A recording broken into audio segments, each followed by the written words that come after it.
Hello dear viewers, support me by subscribing to my channel and share my video if you like it, and also make sure you comment your thoughts. Now let's start the video. Dome Agilia. Delana loves parties, period. Back in the day, in her tenure as a student member of House Gryffindor, celebrations are normal. It is practically something unavoidable, especially when you have someone like Fred and George Weasley as members of your house. They tend to celebrate on the littlest of things, finding whatever reason to make explosions and loud noises. Of course, when is the Dark Lord murderer and on his way to being the great? Parties of fun are extremely rare. It is pretty hard to enjoy life after all, when grudging families of the Dark Tossers are aiming on separating your head from your body. Sure, there are party invitations, but those are formal ones and mostly for image and show. Her work before leaves little time to meet family members and friends. Thus, she treasures such little memories of moments when she's home and there's the presence of a celebration to savor. In fact, if she's going to be even more brutally honest with herself, she treasures such moments in her previous life. As Delana Tully, celebrations become something that she adjusts herself to. After all, she is the Lady of Rivendell, former Harrenhal, the infamous Dame of Westeros, leading armies against her people's enemies, slayer of assassins, and owner of the world's largest farms. The Reach not included, since the majority of their forms are divided to the different houses that swore allegiance to House Tyrell.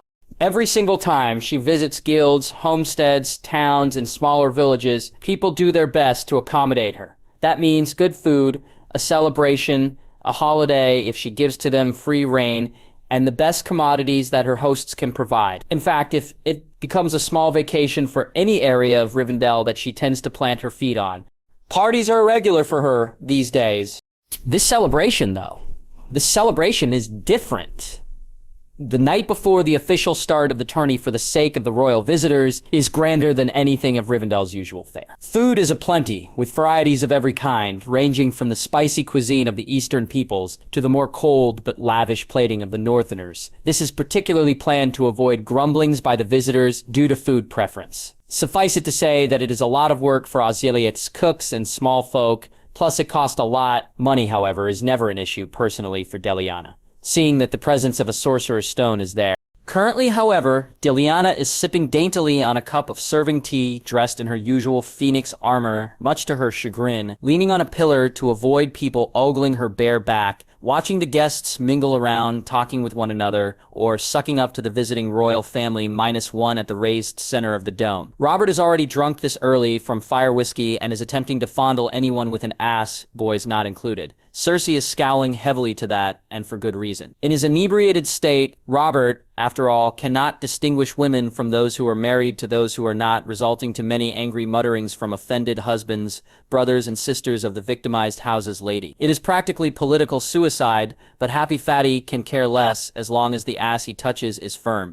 Delana is taking a break from all the talking and negotiating that is being subjected to. She has to admit that she is already having a migraine. Her victory against the Faith has literally cemented her reputation, and despite their different views about bastardry, many of the minor lords wants a piece of her. Plus, there's also the veritable tide of suitors paraded in front of her, from love-struck knights to more cowardly nobles. Others simply want a touch of her from the dance floor, and others are more bold. Delana happily steps on their toes, then the golden boot of the Phoenix armor is perfectly suited for it. Delana has to admit, though, that she is already having a migraine this early. Speaking with all these snakes and liars that play the field of politics is like diving to a water full of sharks and hoping not to get bit, which is practically impossible. So far it has been good, though.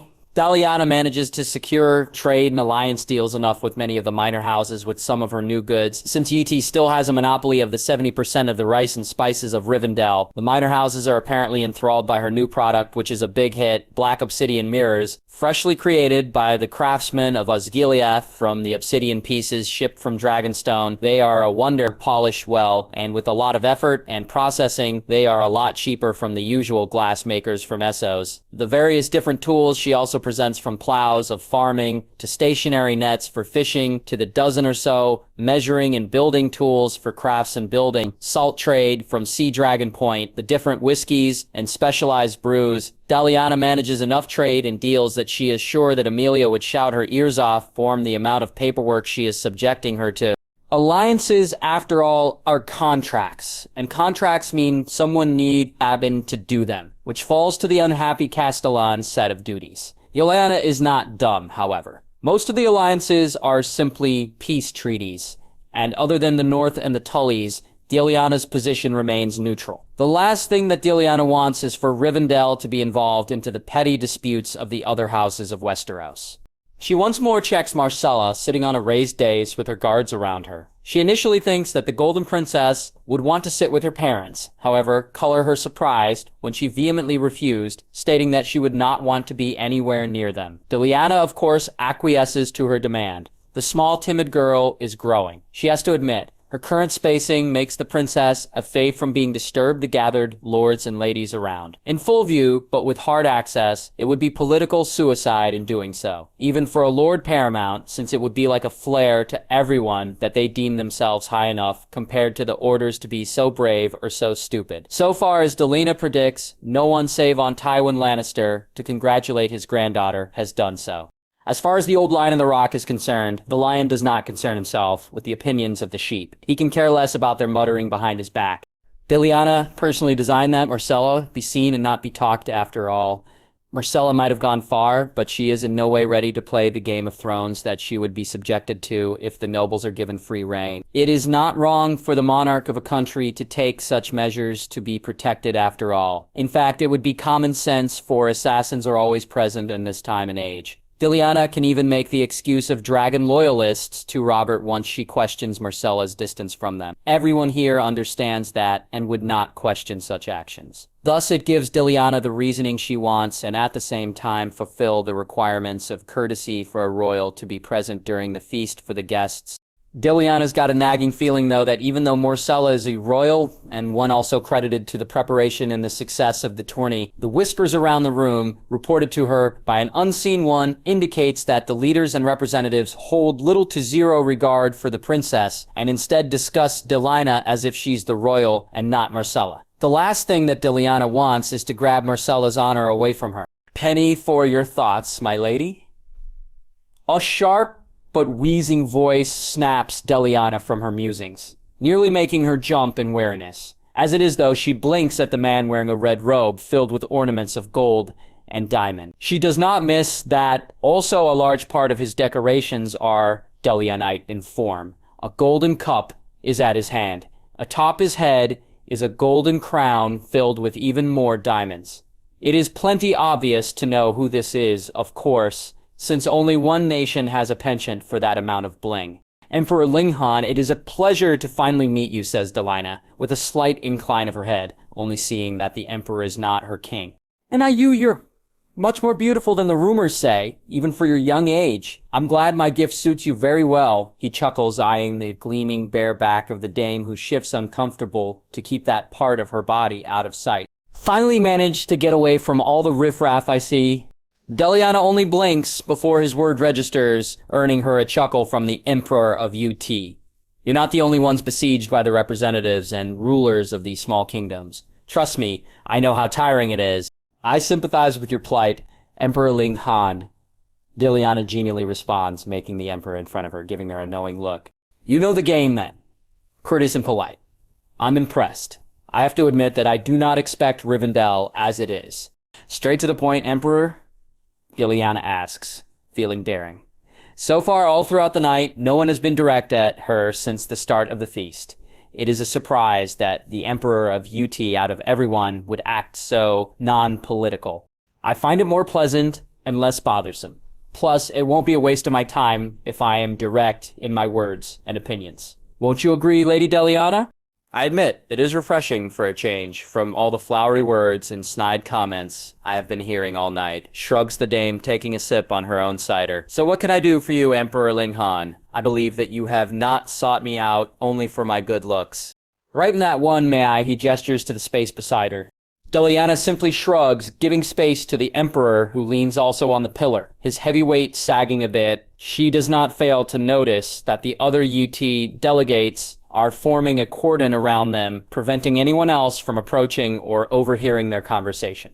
I'm going straight to the point, Lady Delana. The main reason as to why I'm here is to see personally how Rivendell fares and of course to satisfy my curiosity about you. It is not every day, after all, that you hear that the small house that is providing almost 15% of your food supply is rising to power in such a very short amount of time. I want to meet the person who brought a kingdom with a kingdom to life. Such feats would normally take a decade or so to achieve, yet you succeeded in less than a few years. How so?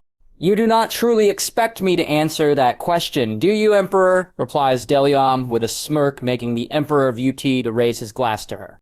No, I do not. At least, though, I got the measure of you now by talking to you. I think UT would benefit having you as a long-term ally. I believe there's a catch there? Asks Deliana, raising an elegant eyebrow at the man who gives off a mock-hurt expression. What makes you think there's a catch there, my dear lady? We might simply be looking out for you in this great game of ours. I thought we agreed to be forward with one another, Emperor Ling Han, so what's the catch? I'm telling you already, if it's a marriage proposal, the answer is simply no. Interesting, the Emperor beside her chuckles. Word of your infamous, less-than-stellar opinion of marriage arrangements are true, after all. No, I would not propose another marriage proposal to you, my lady. I would rather be happy if I can add another concubine to you for, well, if it isn't old gold bright and shining trying to seduce another country to fall under the great rule and supervision of UT.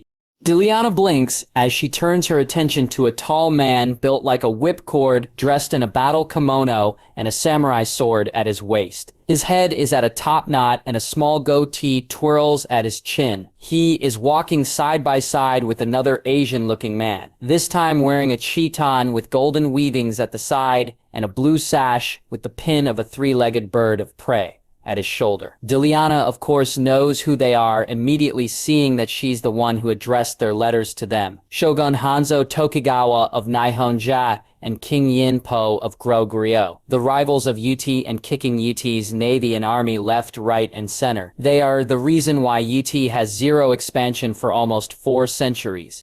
And if it aren't the brutes from the east, answers Ling Han snidely, his former cool and warm demeanor vanishing faster than ice on fire and replaced by a frosty smile. Still not used on wearing manly robes, I see. The proud citizens of Nihonja take great pride in our manner of clothing, no matter the snide comments of barbaric lazy assholes from the west of our sea, answers the Nihonja king with a side sneer.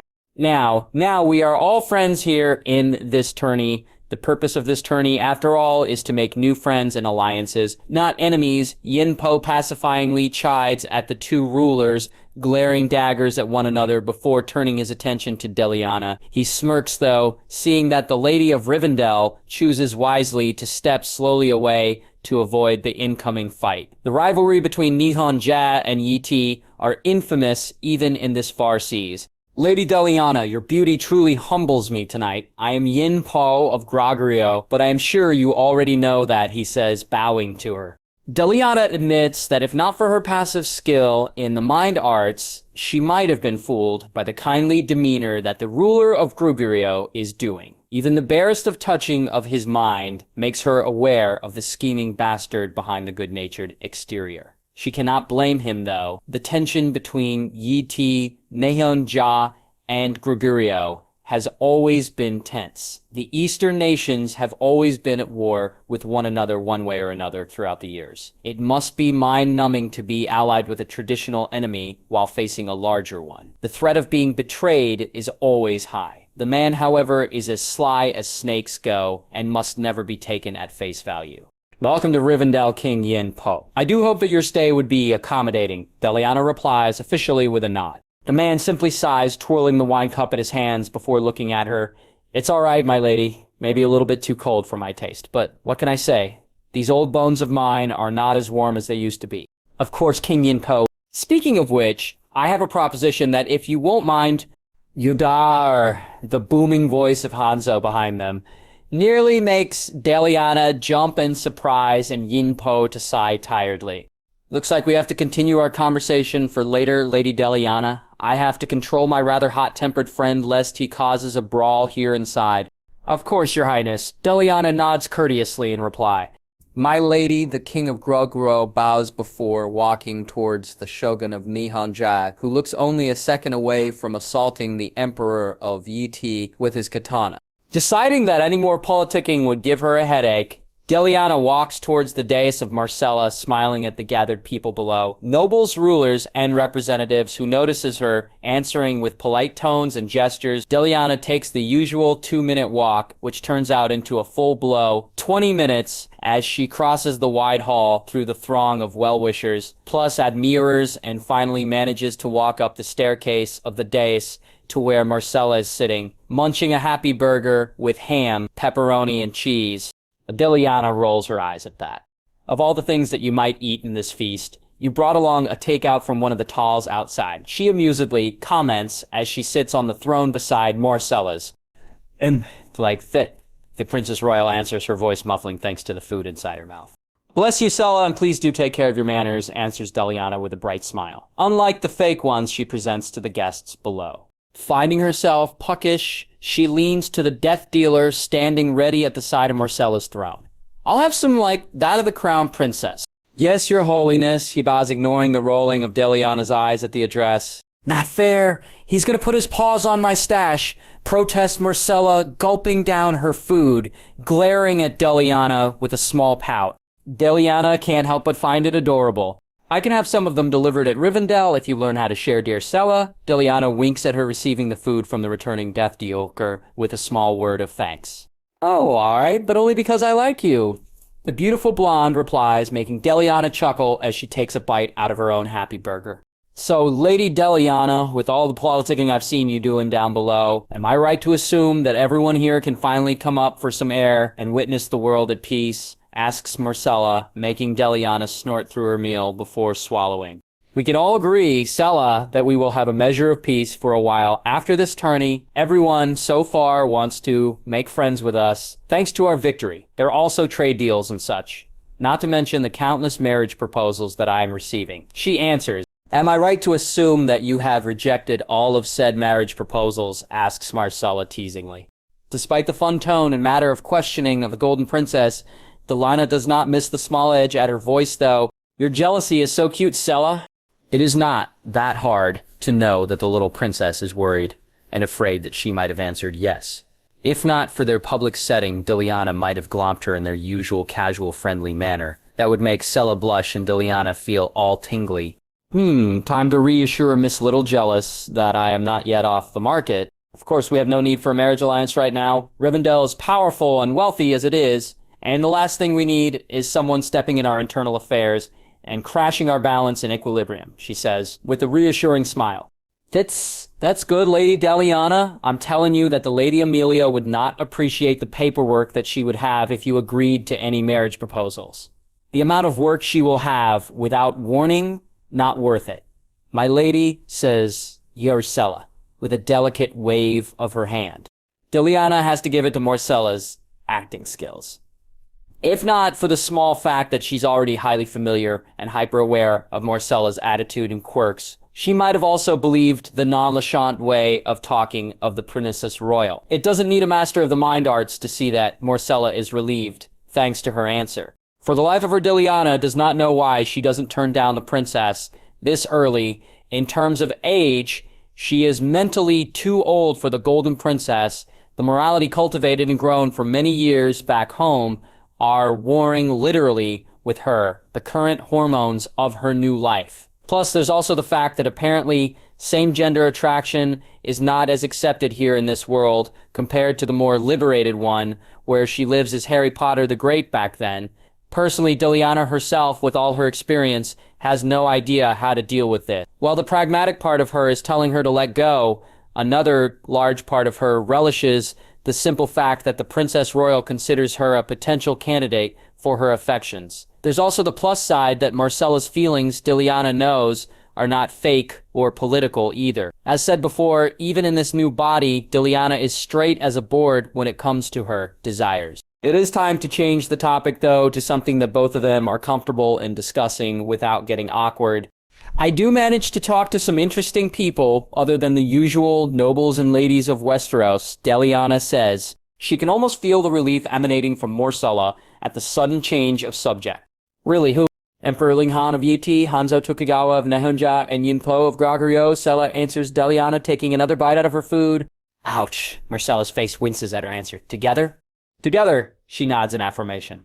That's not good. Those three nations' rulers never agree in anything throughout history together, says the Princess Royal of Westeros with a shake of her head.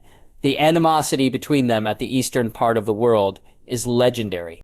That's an understatement, Sella, Deliana snorts. Ling Han and Hanzo look ready to come to blows. In fact, the only reason I think that the Yuanzhan Shogun not brained the Emperor of Yiti directly is because of the two rather large muscled eunuch bodyguards he has at his back. That would not have deterred Hanzo at all, points out Myrcella. Nihonjan are quite prickly when it comes to insults in their tradition and honor.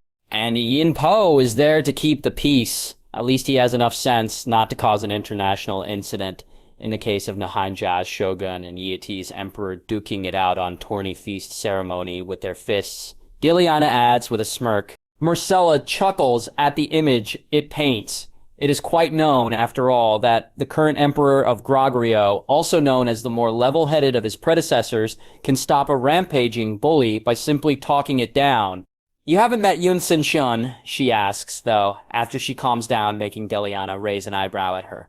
Yun Sin Shun, the infamous Grogurio naval commander and adopted brother of Yinpo. No, I do not have the pleasure to meet him yet. Sella, she answers.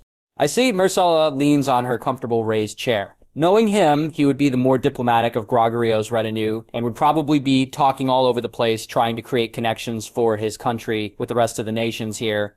Basically everything that Yinpo would be doing if he's not so busy stopping Hanzo from ripping off Ling Han's head off his shoulders, points out Delana, making the two of them giggle. This goes on with both staying silent as they simply enjoy each other's presence and company. Myrcella, however, is the first to break the silence as she looks at Delana questioningly.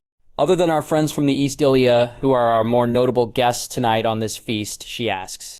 Well, if you compare rivalry of power and riches, then I might say, in the current political world, then Braavos against the bastard daughters of Valyria, Sella, answers Deliana, remembering the reports that the trading ships from the Iron Bank bring when they pick up Delana. Those two groups probably are the most opposite when it comes to the territories of Essos, other than the three daughters. They have the most wealth after all, and backed by other countries or entities. Plus, they don't also agree with one another cultural-wise. To be clearer, it's more of their beliefs, answers Deliana. Braavos abhors slavery, which is basically the center point and the supporting stone to that of the bastard daughters of Valyria. Ever since then, these two have disagreed with one another. Of course, they are stuck in a deadlock ever since. Braavos, after all, is where the Iron Bank headquarters can be found, and only a fool would dare challenge the might of such an organization. Meanwhile, the bastard daughters of Valyria, while traditional enemies, are customers of the Iron Bank, and they have the wealth and the support needed to keep themselves afloat that would draw out a war against Braavos in the event that hostilities blow. A drawn-out war is bad for the Iron Bank's investments, thus, battles, after all, cost gold with little to no profit. Thus, the deadlock. Aren't the representatives of Braavos and the Free Cities part of the attendees for this tourney? Are they down there below? Myrcella looks on curiously down at the dais, where she and Deliana are sitting. Fortunately for Deliana, she is saved from pinpointing among the entirety of the crowd, the reps of the two superpowers in Essos. A booming laugh, however, comes from below, echoing quite rather loudly in the entirety of the hall. Of course, all eye turn towards the man standing at the table, deck in green and silver, doublet with a sash of blue. Currently, however, his attire is rather stained with wine, and it does not take a genius to see that the younger brother of Robert is rather drunk. What makes Deliana sweat drop, mentally, with a large part of her being concerned, is because the rather happy drunk is standing on a chair and shouting at the top of his lungs while holding a cup of whatever he is drinking. I say that my dear Knight of the Roses, Sarah Loras, will win the joust. Tomorrow. He booms loudly, earning himself cheers from the rather large amount of Reachers and Stormlanders at the crowd. It does not take long to find the reason why the Lord of Storm's End is being too out of it. A rather handsome man dressed in yellow and orange silks, with gold trimmings and a rather shaved chin, stands up, wobbling a table away from the groggy man balancing on a chair. Delana also knows who he is, for only one moron from south of Westeros would dare drink that much in a formal event, minus King Fatty at the throne. I disagree, Oberin Martell drawls, his black hair all over the place. His footsteps uneven, even as his hands struggle to repair his hairdo. I say that our bodyguard dear Ario Hota will win the competition that your flower is participating in. Behind him, Delana can see his older brother seated, while covering his face with his hands. What a bet on it, you slimy snake? 1,000 gold dragons saying that our man, or any Reacher, or Stormlander, beat this desert worm you are so proud of. 1,000 dragons? Preposterous. Doran Martell finally responds, unable to keep his cool any longer. You can buy an entire fleet with that amount of money. Chickening out? I say that arbor gold is too much for Dornish bellies. The brother of the king's words are encouraged by the hubbub of laughter from the rest of his retinue, leaving behind a spluttering Doran Martell who is failing to form words as his face reddens in anger and outrage. Before he can utter any sort of response, however, another Reachman stands up, raising his glass to the air. The gods themselves are supporting the Reachai. Hey, everyone else choruses at that. Apparently, that is the most that Oberin Martell can stomach an insult from their traditional enemies, as he slams his hand on the table with a powerful smack, sending utensils airborne for a second or two as he points a finger at Renly Baratheon and the Reachman at his side. Well, the faith may support the Reach, but the old gods do not. You're one. He booms, making this time the Dornish side with a rather large amount of supporters from the Rivendelians and Northerners cheer as they holler at his words. At least they're having fun, Lady Delana, comments Myrcella beside her, who apparently succeeded in intertwining their fingers. Yes, Sella, yes they are, sighs Delana, not making any effort to remove her touch as she focuses her attention down below. She can't help but wonder how long it will take before someone down there causes an incident by punching someone's light out. Side hall? Ulgilia. Father, is that you? Caitlin can't believe her eyes as she stares in amazement at her parent. Her father, the one who is reported to be ill due to old age and can barely make it down to the welcoming halls of River Run, is looking tall and handsome like a fine wine. In fact, despite his aging looks, he pulls off the wise grandpa look. She, of course, hears about the wonder and miracle of Hoster Tully, managing to regain his health. Personally, Catelyn has been extremely worried for him. As a good wife of House Stark, though, she keeps it to himself, despite the daily correspondence from the Maester at River Run about the deteriorating health of her father. Imagine her surprise when she got the letter that her father is not only well and recovered, but spry enough to lead the charge against the Faith soldiers that are besieging the bastard sister of hers. Catelyn does not know whether she'll be relieved or explode in anger at the news. On one hand, her father is healthy enough to be able to ride and fight. Opposite, however, is the simple fact that he saved the bastard from an untimely invasion from the chosen weapons of the gods themselves. Hello, daughter. I am glad to see you. The familiar smile of her father greets her, making Catelyn rush forward to hug him. She is a grown woman now, with her own family. As she embraces her father, though, she always feels like that little girl, always that skipped stones at River Run. She notices something missing. However, father, she begins, eyes darting left and right. Where is Edmure? Her brother is always a happy child. She knows that he would never miss a party for anything, especially something of this big of an importance. Edmure has always liked the joyful side of life. Oh, your brother? There he is. His father jots a thumb behind, making Catelyn's heart sink faster than lead as he sees her brother decked in what seems to be a simple man-at-arms uniform with a covered helmet, whom he raises, making her see the face of her brother. Big brother, what are you doing? Asks Catelyn, both flabbergasted and confused. Even more so when Edmure simply gives her a goofy childish grin. Self-discipline, father calls it. Apparently I need to get a better semblance of my impulses and desires.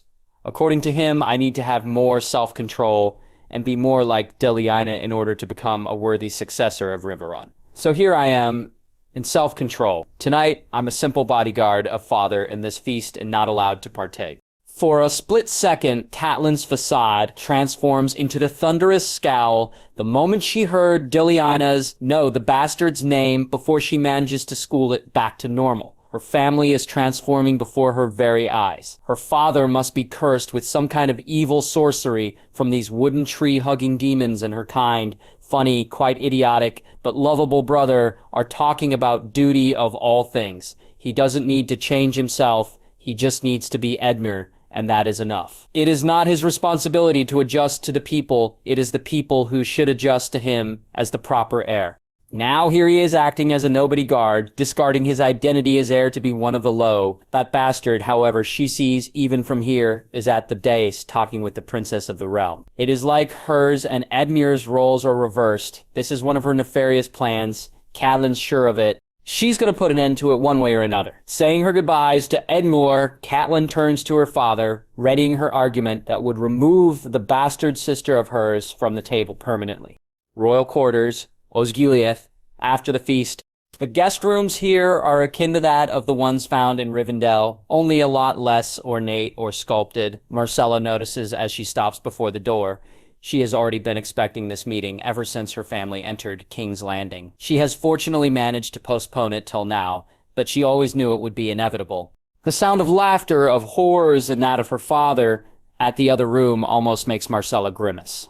Other than a small wave with a pleased smile at his face, his father does not even bother on visiting or meeting her, or even sending a letter. As for her brother, the less that Myrcella can say about him, the better. She is here, however, in behest of the command of her mother, commanding her to visit the royal quarters to be with her family. She eyes the Kingsguard guarding the doors. She mentally frowns as she recognizes none of the faces before shrugging. Her mother must have traded once more the old members of the Kingsguard to more Westerlanders and bootlickers of House Lannister. She barely manages to knock when the door jolts open, nearly catching Myrcella by surprise, when she is engulfed by a hug from her mother that literally knocks the air out of her lungs.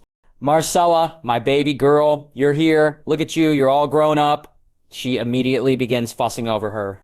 "Your gown is too dull in color. Don't worry, Myrcella. The moment you arrive at King's Landing, there will be a new gown waiting for you there." "Wait, what? What do you mean once I arrive at King's Landing?" Myrcella asks, disentangling herself from Cersei. Her mother only bobs her head.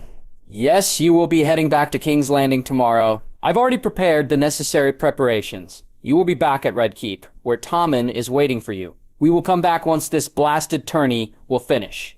"Mother, I'm not going home," Myrcella says loudly, making Cersei stop as she stares at her daughter. "This tourney, me and the Lady Delana has put too much effort in it to—" "You love her." The sudden words from her mother stops Myrcella's tirade as she stares in shock at the face of her mother, who is looking sternly at her. Sure, she knows that she rather likes the Lady Delana, but love, she is too young to even understand what that is, or even how to handle that. She flinches hard, though, as her mother palms her cheek, her touch grazing like a ghost. "I understand, daughter. Our line, it seems, is always doomed to tread forbidden love. Don't worry, though, Myrcella, for I will take care of everything."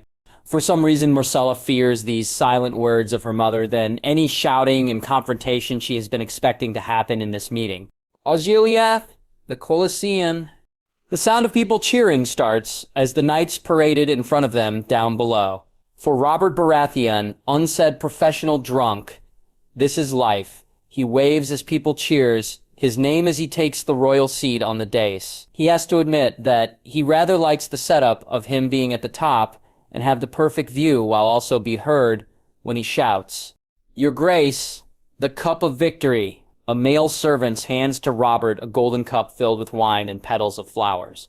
Robert has to admit that he really likes this new tourney system that the Tully bastard implements. Instead of mountains of prices, she instead created a large empty wall that follows the shape of the stadium. Seeing that the area is very large, the empty wall stretches on for meters round. The victors would have their names etched on the wall to be preserved and seen by many more knights and spectators as long as the Colosseum lasts. Robert himself would like his name etched, especially if it's going to be filled with liquid gold for the shaping.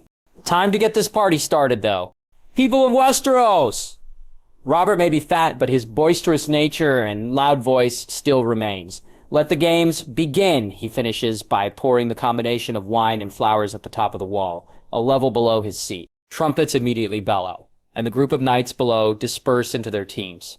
Once more, Robert can feel the exciting feel of battle. Instead of a regular one-on-one at a tourney, Delana divided the event into 3 elimination rounds, since there are so many knights putting their names for the event. First is battle simulation for cavalry.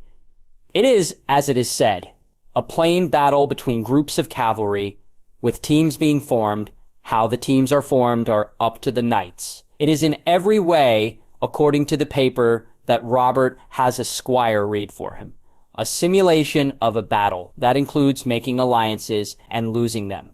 Already down below, the first telltale signs of arranged alliances beforehand are being seen. Quite the most, of course, is no one else but the red-cloaked form of Sir Kevin Lannister, ever surrounded by Lannister knights, having the largest group followed by the Reachmen and the Valemen. Other than these 3 large groups composed of nearly 30 to 20 knights each, the rest of the knights are scattered onto their own personal groups, bound in the desire for safety in numbers. Of course, seeing that there are only 24 knights that need to be chosen as finalists for the next phase, the rest of them would be eliminated. That means making sure that you turn on your companion before he turns on you. It needs proper timing. Betray him too early and the rest of the groups will squash yours. Betray him too late and you'll be eliminated.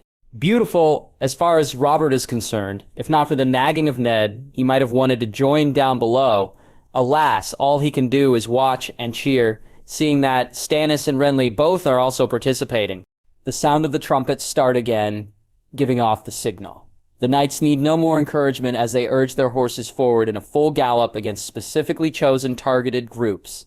The Colosseum, battlefield, Jon cursed not for the last time. The mouth of Theon Greyjoy as he tries to keep his butt from making an undesired attempt to fly from his saddle. Win honor and glory, he said. Protect Robb, he said. This is nuts, Jon cursed beneath his breath as he struggles to hold on to his reins as he horse gallops along with the rest of the Northmen. Theon apparently gets the bright idea that it would be glorious to join the Knights' joust since Lord Stark personally forbids them from entering the general melee, making sure that his boys would not end up on any kind of shenanigans. Seeing that they are here, however, right now hiding under metal leather caps, he is right to worry. Apparently Theon ropes Robb and him alongside since he doesn't trust the squid to protect Robb to join the joust. Apparently, despite its risks, it would relatively be safe, seeing that the knights would be using blunted lances. Even in defeat, at least they would be able to win glory and fame for the North. Robb, being the gullible fool he is, agrees wholeheartedly. Now here they are eating their words. They certainly do not expect that the joust would be remodified into a free-for-all cavalry slugfest, with the winners being those that remain on their horses. The Great Jon, bless his soul, along with some of his kinsmen, have allowed Robb, Jon, and Theon to join the Northern Party. Apparently, in the Great Jon's wise opinion, the presence of Robb, despite knowing that said father does not approve, and his daring is only proof that he is a true Northerner. Despite the Northerners having little to no knights, the tourney is making an exception for them in this event. Of course, out of necessity, the 15 or so Northerners have allied with their closest friends on the south, some Tully knights, and of course the 5 Silver Order members under the command of Cersei Mord now. Now here Jon is concerned only with one thing, making sure that his head is not going to be the target of some over-eager knight wanting to ring his head like a bell. Oh, and yes, making sure that Robb doesn't get his ass bodily killed in the process also. The small group of almost 25 that he is joining with apparently chooses to face another smaller group from the Reach that does not manage to join the one being led around by Sir Loras Tyrell. Jon grits his teeth as the blunted tips of the lances tilt downwards, and he grips the reins as tight as he can before, with a sickening crunch, the battle is joined. The royal platform, a Gileath. Technically and officially, this platform is designed to hold only to the royal family and the king himself. Robert, however, once more disregards all sort of propriety and have happily assigned the royal box to be shared to Eddard and his family. Apparently the king wants him close to prevent Lord Stark from being too damn serious all the time. The queen, of course, looks like something bad has taken a ride under her nose, and the crown prince looks positively gleeful watching the throng of blood, sweat, and bodies tumble down at the arena. As Robert runs a happy commentary, however, to the elimination round of the joust below them, Eddard can feel his balls literally turning into the semblance of the Stark's ancestral sword as he watches his two idiotic sons and his wayward ward riding alongside the Northern representatives, clashing with the Reachmen. "Look at them go, Ned," booms Robert, happily pointing a chubby finger at Robb, who throws a Reach Knight off his horse by fully pivoting his lance across his shield, making contact with his armor. "My namesake is as good as me when I'm that age. He is a true wolf that won. You must be so proud. They have truly earned your attention and praise." Ned says nothing as he grits his teeth so hard that it's a miracle that they haven't broken yet. Oh yeah, they earned his attention, all right. The moment he gets his hands on those three, he's going to give them a beating of a lifetime that they would never think of riding a horse again without asking for permission from him first. An agonized moan makes Eddard wince as he looks at his lady wife, who is covering her face with her hands. He mentally winces at the sight for two reasons. One is because Catelyn has literally zero experience when it comes to anything related to violence, with her seeing a yard fight at most. Secondly, for himself, he can already imagine the fight that is coming, since he is 100% sure that she would be blaming Jon for this escapade of the boys. Speaking of Jon, Eddard wants nothing more than to knock some sense into the boy. Also, he understands Theon being a bit rambunctious, but he has been expecting his nephew in secret to be able to be the more level-headed about this. Apparently, he has been putting a little too much trust on the boys, and they seriously needed to be knocked down a peg or two. "God damn it, Leia. Even from the grave, anything related to you are still giving me headaches." Eddard mentally groans as he watches his Greyjoy ward being bodily sent flying by one of the Reach Knights off his saddle. Royal platform, Gilead, 5 minutes after the declaration of the first elimination round, over 20 pairs, which means 40 knights, ride in parade as they, around the schedule, waving to their audiences as they celebrate their victory. Unfortunately, none from the motley crew of the North passed, and only Ser Brandon Tully of the Riverlands are able to survive. Favorites, of course, from the joust are the likes of Ser Barristan, Ser Jaime, Beric Dondarrion, Loras Tyrell, and Robar Royce. Unfortunately, Dorne does not manage to snag a participant for the joust, their participant, a knight from House Uller, being bodily knocked down by Loras Tyrell. With the joust done, the troubadours and the performers are having their moment below, as the melee contenders prepare themselves for the next 2 hours for the upcoming melee competition. It is unlike any regular melee from a tourney. However, just like the joust, Delana designed it differently. The melee part of the competition is basically a bragging rights competition, with teams of 20 grouped together according to the kingdom they belonged in. Of course, blunted weapons are still in use, and there are no holds barred. The only rules it has is the moment that your back meets the ground, you're automatically out. Suffice it to say that every ruling house have sent the best of their household guards or knights to enter. "It is a pity that you won't be participating for the melee, Lady Delana," the sudden comment from Queen Cersei brings Delana out of her thoughts. "My queen?" She simply stares questioningly at the green eyes of the haughty lioness. Deep inside, Delana is still miffed that she can't take a peek inside the pretty head of the queen. It's like looking in fog every time she uses passive legilimency.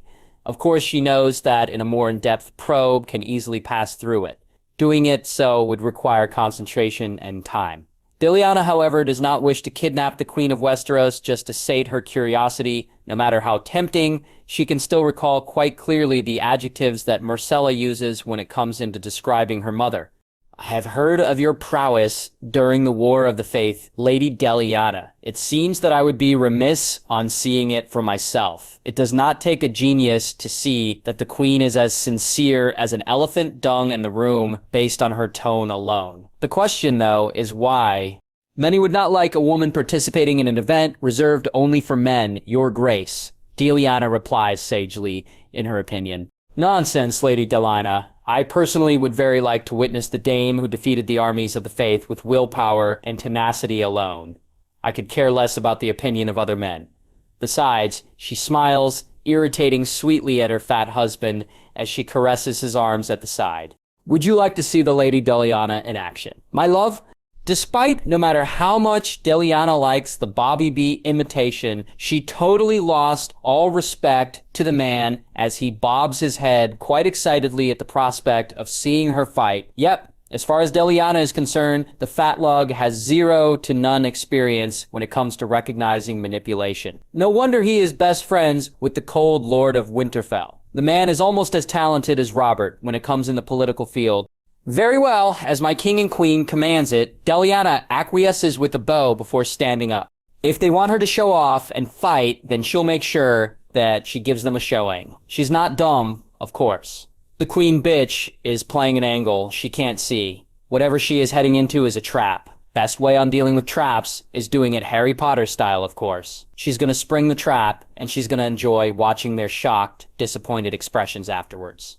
The royal platform, Osgiliath, 10 minutes after the declaration of the first elimination round, Myrcella surprises herself with the small fact that she hasn't succeeded on grinding yet, her teeth to dust as she observes Delana talking with her mother before standing up and walking off to God's only nowhere. Her fingers are bunched up on the skirts of her dress, and she barely notices that she tearing through the fabric through her fingers turned to claws in worry. I understand, daughter. Our line, it seems, is always doomed to tread forbidden love. Don't worry, though. Myrcella, for I will take care of everything. Till now, the words of her mother last night still haunts her till now. She knows more than anyone else how protective her mother is. Sure, she means well, but she strangles them sometimes. It seems almost an age, but she can still, quite frankly, remember how much sheltered she became under her care. She does not know the real world, does not see it or feel it as she does here in Rivendell. She has no friends, only a broken family and a brother that is half mad. Would you like to enter the archery contest, sister? His brother, Joffrey, now bored due to the lack of fighting, asks, ignoring the minstrels performing a song below as he focuses on her instead. Not as a participant, mind you. They would never let a woman handle a bow, maybe as a target. If you enter as a substitute for the running pig or elk, I will also enter after you. I do miss our time together in target practice. It has been a while since I practiced with my crossbow, and Tommen is too much of a crybaby when being shot at. Myrcella opts simply to say nothing as she bears all his words with silent grace. She can't wait for the damned minstrels to finish performing so that she can excuse herself and go after Delana, hopefully preventing any kind of surprise her mother might have for her. Osgiliath, Lord Paramount's dice. You've gotta be kidding me! Catelyn can't believe it. Everything from the start of this day has gone wrong. From her eldest son galvanizing off with the bastard and the squid and joining the damned bloodfest down below, and now to her father refusing her request to disavow Delana from her name. She is my daughter, also Catelyn, and your sister. There is not a chance in seven hells that I am disavowing her and declaring her a bastard just because you asked me to. Holster Tully replies, eyes looking at her coldly. But she is a bastard, father. She is born of sin. The gods demand it. She is a threat to Edmure and to all of our house. Already, she owns half of the Riverlands that should one day be ruled by my brother, your true-born son, she reasons out pleadingly.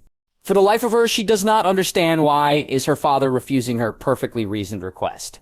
This is the first time that her father truly refused her. Hasn't she done her duty? Without question, she always has brought the familial duties of her family, so why is her father not saying yes?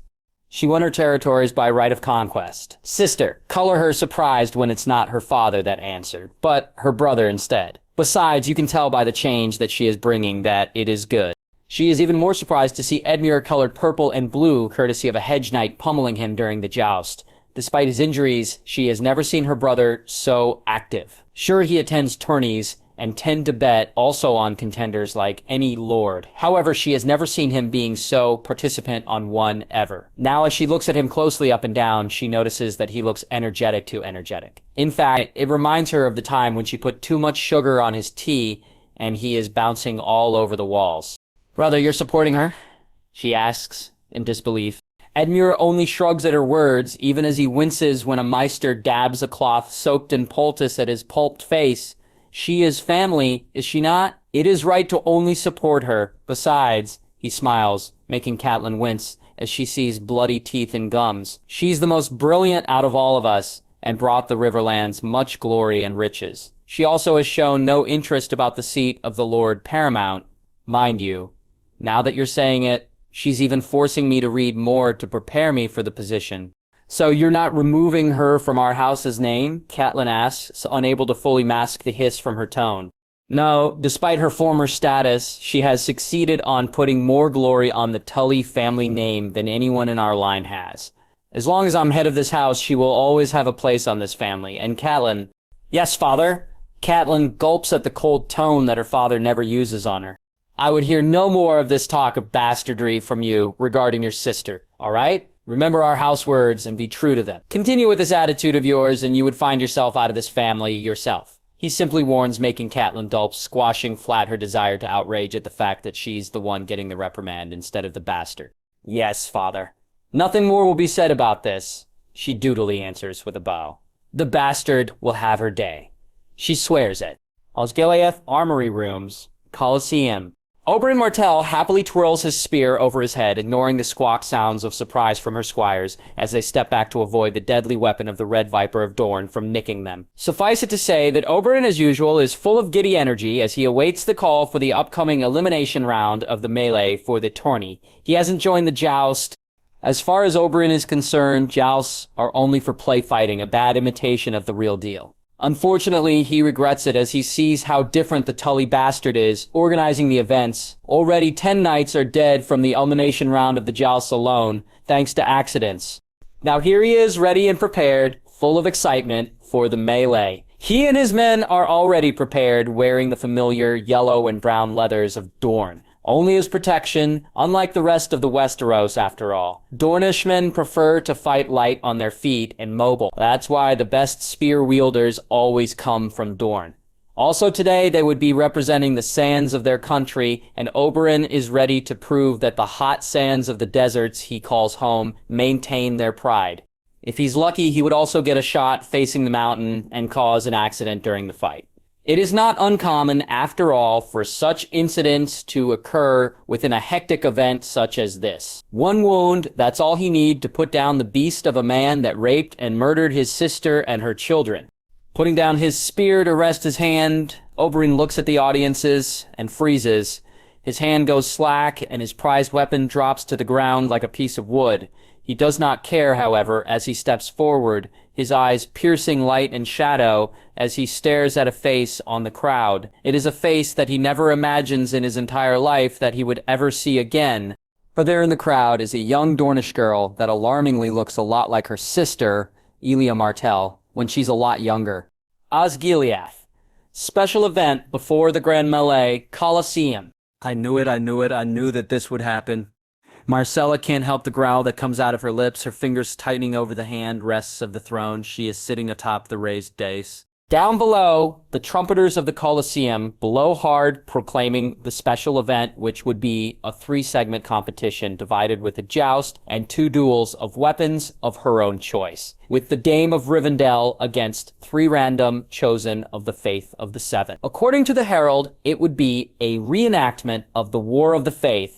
She, of course, expected that her mother would do something. She has not expected that she would coerce the one cared about into doing this. Part of her, however, is pissed as hell at Delana also.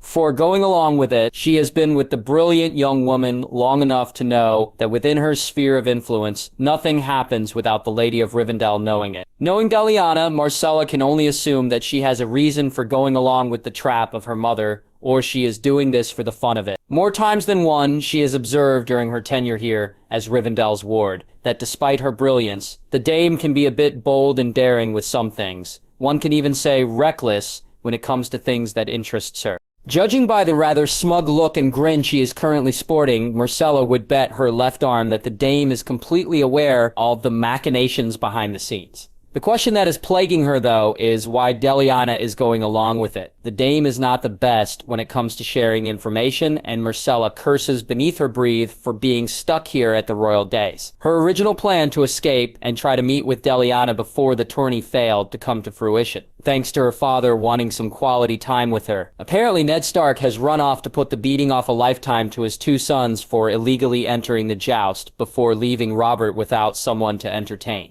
Thus, in a rare moment of fatherliness, due to Augiliath having literally 0 prostitutes available at the Colosseum, Robert ordered her at his side and begins questioning her about her time here in Rivendell. He also tries to do the kingly way of inquiry, asking her about royalty-related stuff that makes Myrcella want to roll her eyes at. Suffice it to say, compared to the quizzes of Delana and Emilia, her father's questions are pathetically simple. Normally, she would cherish the attention being lavished to her by her father, but right now, Myrcella's attention is rather focused on the headache down below.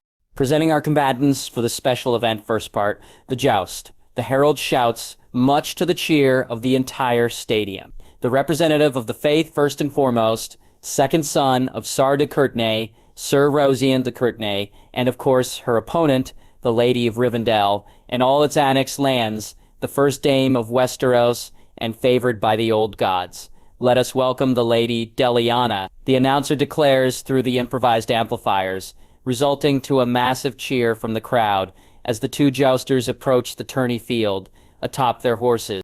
The reason for Myrcella's headache, of course, is clad in ornate silver form-fitting armor etched with weirwood runes and feather designs. Her long black hair with a streak of Ed is down and comes off the back of the face helmet she wears with wing designs on it. Finishing her appearance is a plain gray cape at her back. Myrcella personally thinks that her future plan to betroth looks imposing and elegant at the same time. Despite the rather simplistic designed armor she wears, she can still see the rather revealing outfit that the Emperor of UT has given beneath all that. Delana never disappoints when it comes to the appearance department. If properly motivated, judging from the rather attentive movement of the Watchers and representatives of different nations who get bored watching the minstrels and troubadours do their performance before, it is quite easy to see that they have been expecting this fight. The flag at the middle of the field is pulled up by a squire, and immediately the Dane levels her lance forward, her horse gaining acceleration fast as she charges toward her enemy. Her opponent also does the same, though, a few seconds later, and his movements are rather hesitant. Myrcella pities him at that, though. She can truly understand the reasoning of his plight. It is pathetically obvious, after all, that the poor knight is between a rock and a hard place. Damaging the ruler of the country you are visiting is aptly said a bad career move for anyone. Add the fact that said country is one of the most powerful currently in the global stage, and that's not adding the simple fact that ruler of said country also has the king's favor. Despite all that, however, he also has his pride as a knight, and that is what seems to finally force him to urge his forward, despite being late at the sound of the bugle. Even for someone who has no idea about jousting, Myrcella can see how such thoughts are entering the knight's mind during his charge. His body seems to be caught in an indecision as his horse is only half galloped and his posture almost half out in the saddle, as if preparing to jump off and stop. His hand holding the lance is also lax, as if not sure to fully lower it towards his opponent or not. Unfortunately for him, his target has no indecisions compared to him. Galloping at full speed and wooden lance forward, the dame crashes her weapon to the hesitating knight with the force of a sledgehammer. Everyone at the stadium winces as the heavy-set warrior is sent flying for 3 meters off his horse, doing a cartwheel midair before crashing into a boneless heap on the ground. Cheers immediately erupt as Delana does a victory lap around the tourney field, raising her broken lance. Myrcella does not miss the simple fact that her beautiful face is smiling at the victory. Once more, she resists the urge to rub her head for the migraine it is causing. For someone who is the grown-up of the both of them, Delana at certain areas can be very immature at times. Winner by honor saying, "Lady Delana Tully," the herald shouts, earning a thunderous applause from the crowd, especially from the Riverlanders and the Northerners, especially the Great John, who seems to have found that it is a great idea to cheer while jumping up and down with his almost the same size of a son. Small John, like little children. Myrcella espies even her father laughing uproariously, obviously impressed by the showing of the Lady of Rivendell. Next up, the second challenge, the representative of the faith. Knife Master Juram of the Second Sons will be challenging her on a one-on-one duel, the herald this time shouts. As the lean man built like a whipcord marches in front of the sands of the Colosseum, Myrcella can't help the familiar nervous feeling, climbing up her gut as her fingers once more turn to claws as she grips the arms of her impromptu throne in no small amount of trepidation.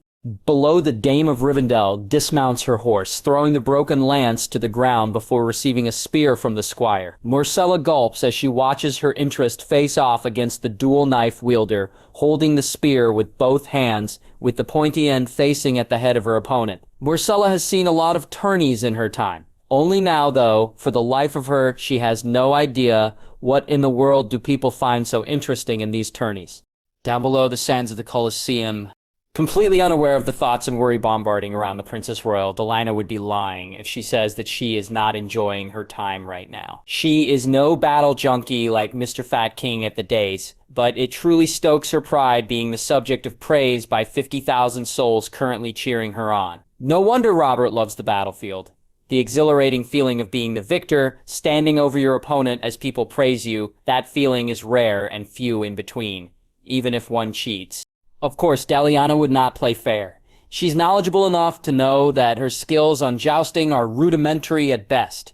Even a skilled hedge knight would be able to unseat her easy. The 21st century, after all, has no training courses for sports such as the joust. Any normal knight or soldier in this world might have taken the long road to improve himself to be on par with the greats.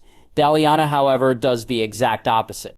Why take the long way out when you can simply use a shortcut via magic by striking at your opponent's weakness? The poor knight from before is doomed before the joust even started. The moment their eyes met, Delana throws a full silent legilimens at his brain, pulling the doubts and fears that normally would not bother him, thanks to his focus and personal mission assigned by the Queen to humiliate the Lady of Rivendell.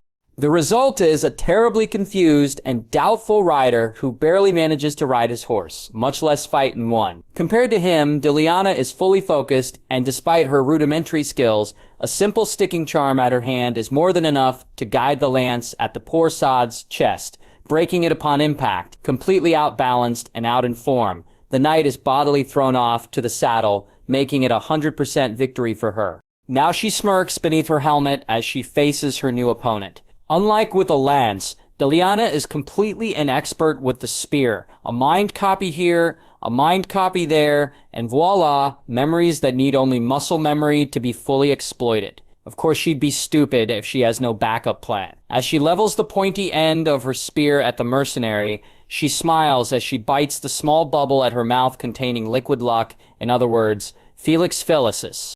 With a loud yell, the leather-clad mercenary charges forward, smacking the tip of the spear sideward with his right knife before following up towards her, opening with his left. Already Delana rather appreciates his fighting style. This one is a mercenary, not a knight, which means he would be fighting dirty, and that is something that she can respect. Stepping back from the sudden onslaught, Delana responds by parrying the secondary attack before making a swipe with her spear, which is easily blocked by her opponent's right knife. Not wanting a lock, she disengages before swiping with the butt end aimed at his face, which he blocks for the second time. Enraged, he makes a consecutive swinging blows while continuing to advance, forcing Delana to give ground as he is a little too close to be in range of her spear. Knowing very well that, unless she does something, a lucky hit would make contact, Delana grabs his right wrist just in time as he makes another stabby motion, stopping his onslaught. If only due to surprise, she only has a second to twist around, bringing his entire arm in a lopsided position and out of balance before the body of the spear smacks at his chest, making him grunt as a lock is made with his body. This time Delana has the leverage as she pushes forward, taking up lost ground as the fight is pushed back at the middle of the arena. Annoyed, he twists left and right, now forcing Delana to step back when he pushes her with his shoulder hard. He has weight over her though, and that push catches her off guard. Using the sharp end of the spear to prevent herself from face planting, Delana uses the entire thing as leverage before making a flying kick at Jiram, Matrix style, who doesn't anticipate the move, making him stumble back as he receives a full chest load of boot at the chest. Delana doesn't waste any momentum. The moment she lands on her feet, she uses the spear like a hammer in an overhead swing, aiming directly at the head of the mercenary. She is totally sure that she has him this time. However, once more the dual wielder surprises her by moving his knives in an X position overhead, receiving the full impact of her blow. Sure, he uses his pauldron to assist the receiving of pressure, but the point is he managed to fully stop it. Before Delana can react, he pushes forward, coming in her inner zone where her spear is useless. The dame simply scowls as instead of pulling back her spear, she pushes it forward, letting it slide over the twin blades of her opponent, moving forward at the same time to avoid him from gutting her. She barely manages to grab the end of her weapon and turning to parry before a knife almost got her. As it is, she parries it and another before twisting in a circle and counterattacking from his blind side. Of course, her enemy blocks this easily, but another circular twist makes her attack from the other side. This time her enemy is a bit wiser.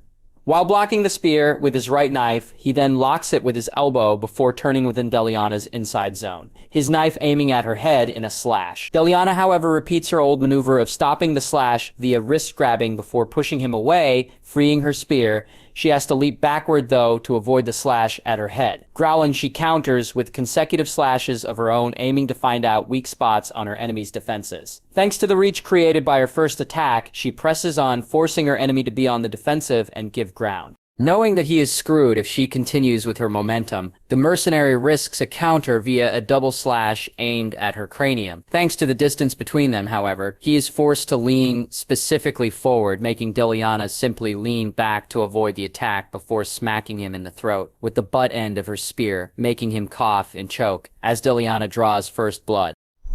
Amid the cheers and the boos of the crowd, Juram red-faced, in pain and furious charges forward, now more in a frenzy compared to his controlled battle fervor before.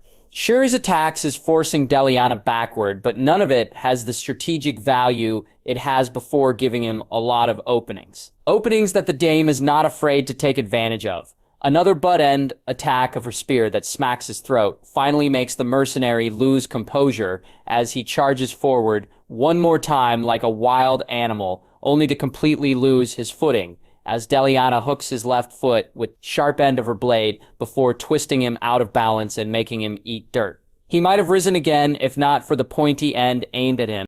As it is, the crowd simply cheers loudly at the good fight. Even Fat King Sir Robert is standing clapping. Only those houses who are devoted faithfully to the faith are seen scowling amidst the cheering of the people. The winner of the second bout, the lady what the fuck. The herald squawks in protest quite loudly as he is bodily shouldered away by a giant of a man wearing full armor with only his pig-like eyes seen through his helmet. Everyone knows, of course, who this is, the giant, the monster whose hands are stained by the blood of babes and countless women and children. The accursed shout of Tywin Lannister, heard through the crowds, only confirms it.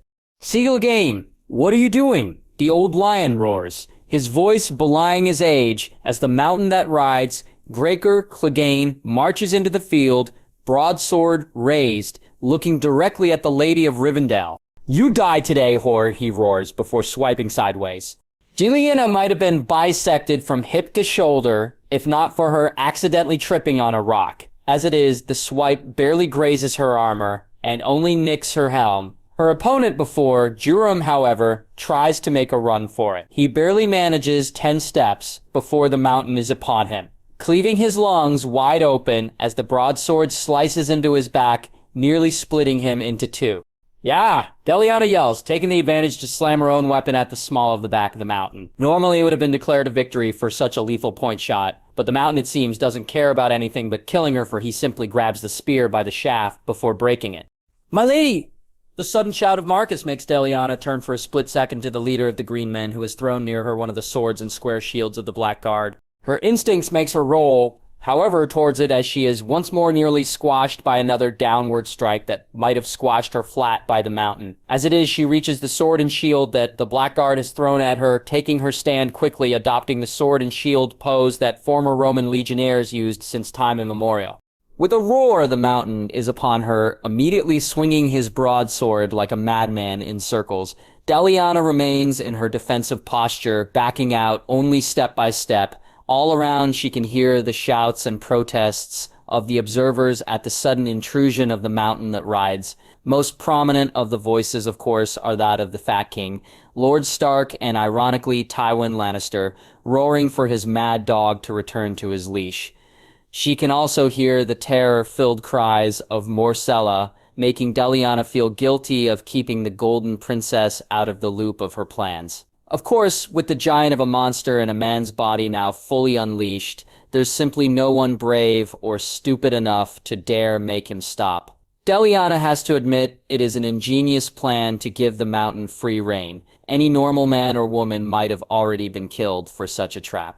Delana is just not any normal person, however. The moment she steps in this Colosseum to spring the trap of the bitch queen, she has prepared her backup plans. Heck, even her backup plans have backup plans from extra guards ready to pounce in case of a small army invasion to giant logs with chains armed on ballistas and the unlikely idea that the bitch queen's idea of an ambush has dragons on it. If there is one thing that she has learned on this fantasy world, it's the simple fact that magical stuff happens here when you least expect it.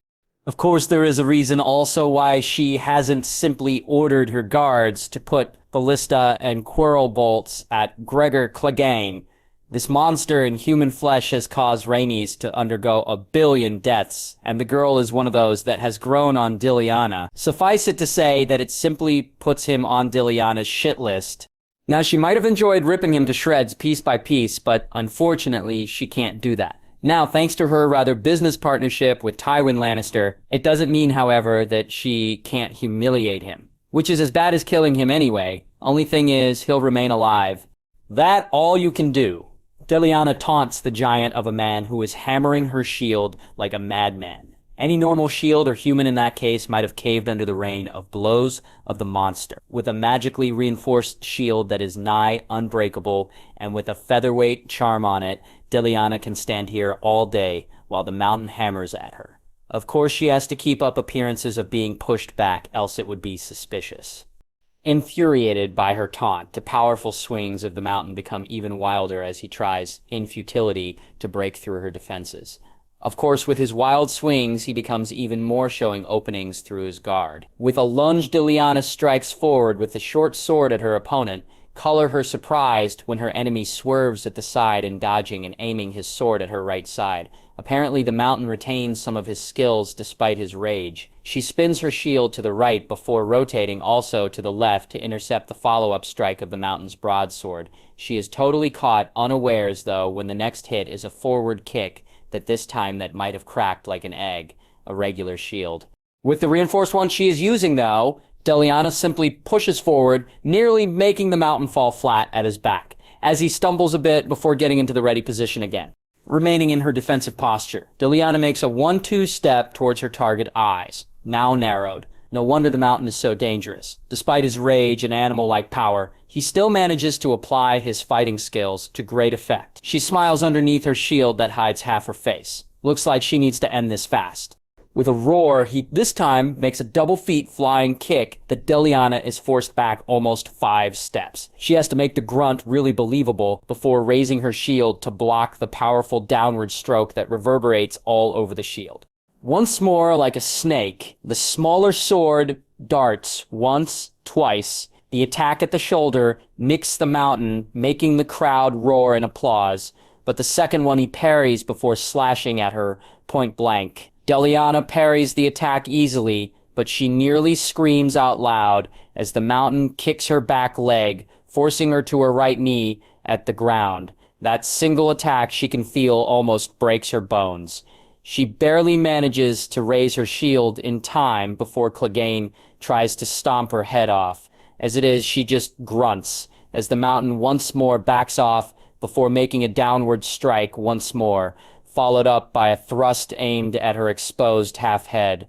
Big mistake, turning sideways. Delana clips the broadsword between his sword and shield and pulled sideways, bringing the entirety of the mountain's completely outbalanced body with it. He is forced, of course, by the momentum, and any resistance in his part would result to a broken arm. As it is, he bodily faceplants as Delana hurls him sideward. Delana has to admit to his credit, though, that he does not let go of his broadsword, even despite the fact that he eats dirt. Keeping up the momentum, Delana stabs him on the ground with the short sword, but he surprises her once more by standing up via rolling to close for her sword. With a grunt, she just rams her shield to his back, completely catching everyone by surprise. As the tall but lithe form of the dame forces the mountain to struggle in stopping the momentum for a few paces before his feet found purchase. With a roar, he tries once more, swiping over her head, but Delana ducks in time before repaying the favor from before by bashing the down edge of her square shield at the back of his knees, making his knees crumble. Not to give up, Clegane tries another backward stab, aiming at the side of the Dane, but Delana once more clips it with her sword and shield before planting it on the ground. The follow-up stop makes Clegane roll forward to avoid an extra hole at his neck, standing up at the same time. He might have charged again, however, if not for the dozen or so javelins, suddenly impaling the ground between him and the Dame of Rivendell. What stands out the most, though, is one of the javelins bearing the banner of the Golden Lion on a red field. "When I said enough, that means enough," roars Tywin Lannister in anger, walking into the stadium with 24 or so red cloaks from where Clegane has come out of. "Herald, announce the victor. The Lady Delana wins this fight via disarming of Sir Clegane, orders the Lion of the Rock." "But my lord, the rules..." The man tries to protest, only to quail under the gaze of the old lion. "It will be done, my lord. The winner of this round is the Lady of Rivendell. Let's give it up to the Lady Delana Tully."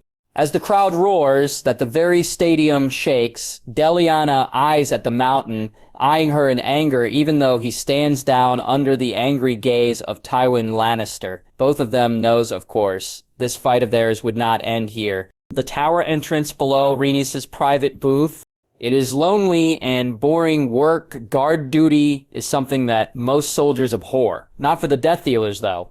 They are the personal guard of the important people that their goddess deems need protection. They are the best of the best trained and the best equipped, seconded only by the Silver Knights. They have made up their mind in discipline and control, and each and every one of them can challenge the current Kingsguard, minus Barristan Selmy, and win without a sweat. The name of their group have already been sullied once with the death of Victor, and all of them are not willing to repeat history of that mistake. So imagine their reaction when 10 Dornishmen appear near the doors, all armed to the teeth, with the second Prince of Dorne leading them sharpening a knife. With a sheathing sound, both Death Dealers are ready in dual-wield positions facing the Dornishmen. Their assignment is to keep the identity of the former Princess Rhaenys safe at all cost. That means no stranger need be able to enter the tower except the Lady Delana, her personal maidens, or green men. "Gentlemen," he swagger smiles, "one way or another, I am entering that tower, so we can do this the hard way or the easy way." The Death Dealers do not answer, for there is no point in answering dead men soon. The Dornish prince smiles in a way akin to a viper showing its fangs. "The hard way it is," he simply says before hurling the knife forward. "Royal Das Colosseum, All's Gilead." "You know, I am really having an uneventful day. First, I am forced in a challenge." "I do not agree. 1. Now my men are being attacked by other nobles, while I'm busy fighting for my life." The voice of Delana Tully is literally dripping with sarcasm as she glares at the 2 other persons standing on the royal dais alongside her, looking at a very annoyed King of the Seven Kingdoms, who is definitely unhappy. Thanks to the more extended postponement of the melee event due to this accident. "If Wushath, Aksesh, seen to your Gresh," reasons a completely pulpified-looking second Prince of Dorne, whose face resembles a dozen lemons thanks to the bruises after being beaten bloody by the Death Dealers. Apparently facing off against 2 Death Dealers with backup is no problem for the Red Viper of Dorne. They, however, certainly has not accounted for the Death Dealer motto, "No Death Dealer is ever outnumbered in his territory. The fight barely lasts 5 minutes." The moment Oberin starts throwing sharp objects around, one of the guards lets off a ringing sound from the whistle at himself that can be heard from one end of the Colosseum to the other. Long story short, the Red Viper and his goons are dog-piled and beaten to a pulp for disorderly conduct. "Please, your grace, my brother is a hothead and a fool. He has one too many to drink and does not know what he is doing," reasons out a very irate and exasperated Doran Martell, who looks red-faced and furious at his brother. The long walk to the royal dais of the king does not agree with the gout of the Prince of Dorne, even carried via palanquin. "He attacked my guards and tried to break in on a locked place within my land," replies Delana with a scowl. "In our law here, that's attempted murder plus arson with all the damages he caused, and that's not counting breaking and entering either." "I shed, I wash, sorry," puffed out Oberin, earning him a scowl to shut up from his brother. "Again, on behalf of Dorne, I do apologize for my brother, my lady," says Doran with a bow. "He will be punished for his conduct. Of that I assure you." Delana, it seems, scowls even more. "I have to disagree with you on that. Lord Doran, your brother made his misconduct here at Rivendell. He will be tried by Rivendell laws and justice." A dark shadow appears at Doran Martell's face with the words of hers, "I will not have you lop of my brother's head, Lady Delana, for a simple misunderstanding." "As if you have power here in my land," scoffs the Lady of Rivendell. "Your brother attacks my lands and attempted to kill my people. I will not have it. You hear me? I will not." "Oh, bloody fucking enough." The sudden booming voice of Robert Baratheon cuts off the argument as both looks at the annoyed-looking King of the Seven Kingdoms. "The snake made a mistake. Tully, but no one is dead, so punish him as you see fit as long as he is not damaged in any way." But she has no right. Doran attempts to protest, only to shut his mouth at the glare of Robert Baratheon. "Tully, your verdict?" the Fat King demands, making Delana growl before glaring at Doran and pulpified Oberin. "After this tourney, you will help clean the Colosseum of all the damage and dirt that it would have afterwards. You attempted to hurt a citizen of Rivendell, therefore you will do your best to serve them."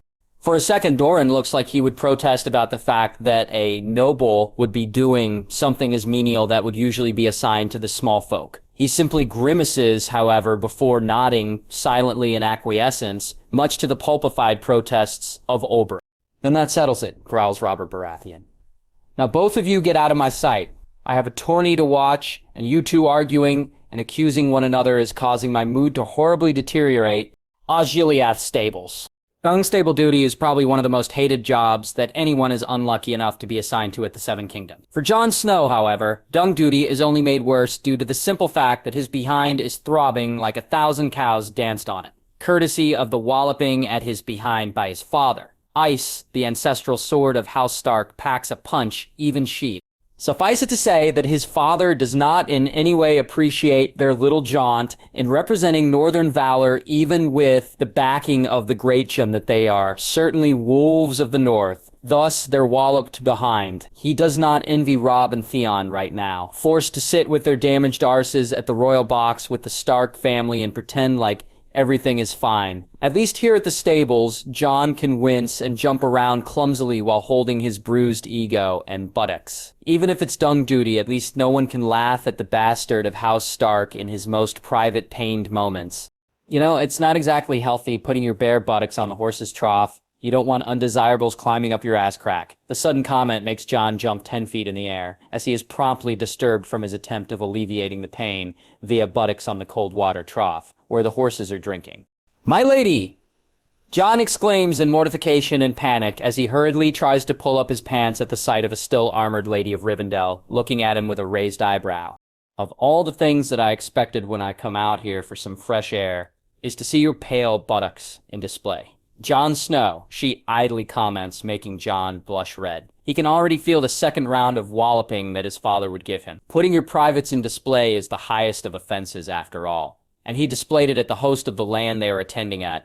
"My lady, I am so sorry. I didn't see you. I really apologize," stammers Jon Snow, wondering what would happen to him now. His situation is kinda unprecedented and unique after all. For a moment, he wonders if the Lady of Rivendell would punish him before her smile turns into a small smirk. "For the record, Jon Snow, your ass is certainly a lot better sight compared to our fat King Robert eating a pie without ado."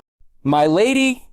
Jon can't help but react in a combination of a gasp and surprise. After everything he has heard about the Lady of Rivendell via his father, Delana Tully, after all, is one of King Robert's favorites. To hear her saying such things about the king makes him a little confused. "Come, Jon Snow, relax. I could use your company for a few minutes," she simply says, waving to the empty barrels where she made herself comfortable by sitting. "My lady should not sit in a..." Jon tries to protest, to squeak at the glare that the Lady of Rivendell is giving her. "Have a seat, Jon Snow. It is more an order than a request," and Jon gingerly sits, making sure that his tender behind does so slowly. Unfortunately, that catches his rather surprised companion's attention, for she raises an eyebrow in question. "Having fun with the boys, Jon Snow? I didn't think you are into that." "What?" Jon's brain takes a second or two to process what she said before fully realizing it. "No, I'm not a fop or a sword swallower. My lady. I swear I'm not a..." He pauses as he notices the amused glint of hers. "You're pulling my leg, aren't you?" he asks, making her nod in affirmation. Relax, Jon Snow, you're way too uptight, she once more repeats, making Jon calm down as his racing heart beats loudly. I'm sorry, my lady, it's just the way I am raised, he apologizes. Meaning what? Jon tries not to stare too much at the form-fitting leathers of the dame's legs through the chainmail. He has no desire to have the reenactment of the beatdown of the mountain whatsoever. I meant, we are so far in station, my lady. You are the Dame of Rivendell, one of the most respected in the land, and I am just the bastard of Winterfell. We shouldn't be having conversations like this one. For a second or two, Jon wonders if he has in any way offended the Lady of Rivendell. His mind is already envisioning scenarios of an extended period of mucking shit at the stables, once more by order of Lady Catelyn, once she hears the complaints of her half-sister when the lady instead snorts before standing. Talk to the members of the Silver Knight Order, Jon Snow. You might just find that there is more to being a bastard than self-pity and the target ire of everyone else. Even a bastard can rise far under the right circumstances after all. With those happy words, she then walks off, leaving behind a very confused Jon Snow about the sudden new insight about his status in life. Private guest quarters for the High Lords. There are a few things that Oberin is afraid of in life. Life in Wanderlust, both as a warrior and an adventurer, has desensitized him about many of the horrors and troubles of this world. No matter how far, no matter how much danger he traverses, it would never take. Unfortunately, the fact that his brother's anger is something that Oberin really wants to avoid. Personally, he feels like a 2-year-old every time his brother gives him that disappointed look. Unfortunately, today, he gets more than just a disappointed look from Doran Martell. What are you thinking? His older brother hisses like the very vipers that called Dorne their home. His face red and veins bulging all over to the point that Oberin wonders that his brother would suffer a stroke. It's just an accident, Doran. I didn't mean anything to happen. Reasons out, Oberin. For some reason, that makes the red face of the current Prince of Dorne even redder. You attacked the personal guards of the Lady of Rivendell. Doran half shouts, his voice cracking. What damn demented reason by the gods forced you to do that? For a moment, Oberyn wonders if he should not tell Doran about what he manages to see on that ledge. He sighs, however. He never likes lying to his brother at the best of times. I saw a girl that looks like our sister Elia when she's younger, he finally admits, making the entire room go silent. His brother, however, blinks, putting a hand on his ear. Excuse me, could you please repeat that, Oberyn? Oberyn scowls at the sarcasm, literally draping the voice of his brother. I saw a Dornish girl that looks a lot like our sister Leah when she's 10 years old. If possible, the silence that follows Oberyn's quite honest assessment causes even a deeper silence than before. His brother only looks at him, closing and opening his mouth like a goldfish. That's why I took the liberty to investigate the scene. There are not many Dornish girls here outside Dornan, and she is too well dressed to be part of the small folk. I never expected that there would be guards outside the tower. That's why I brought some of my men with me. It would be an easy thing to dispose of their bodies after I'm done with my investigation. The sudden attention of his brother bewilders Oberyn, who simply stares in confusion at his brother. Yes, my prince. The large bodyguard leans down. Please, take 2 of your men and eject my dear brother to one of the moats. Apparently he has taken a drink way too many this early in the day. Wait, Doran, wait! I'm not drunk! Dora!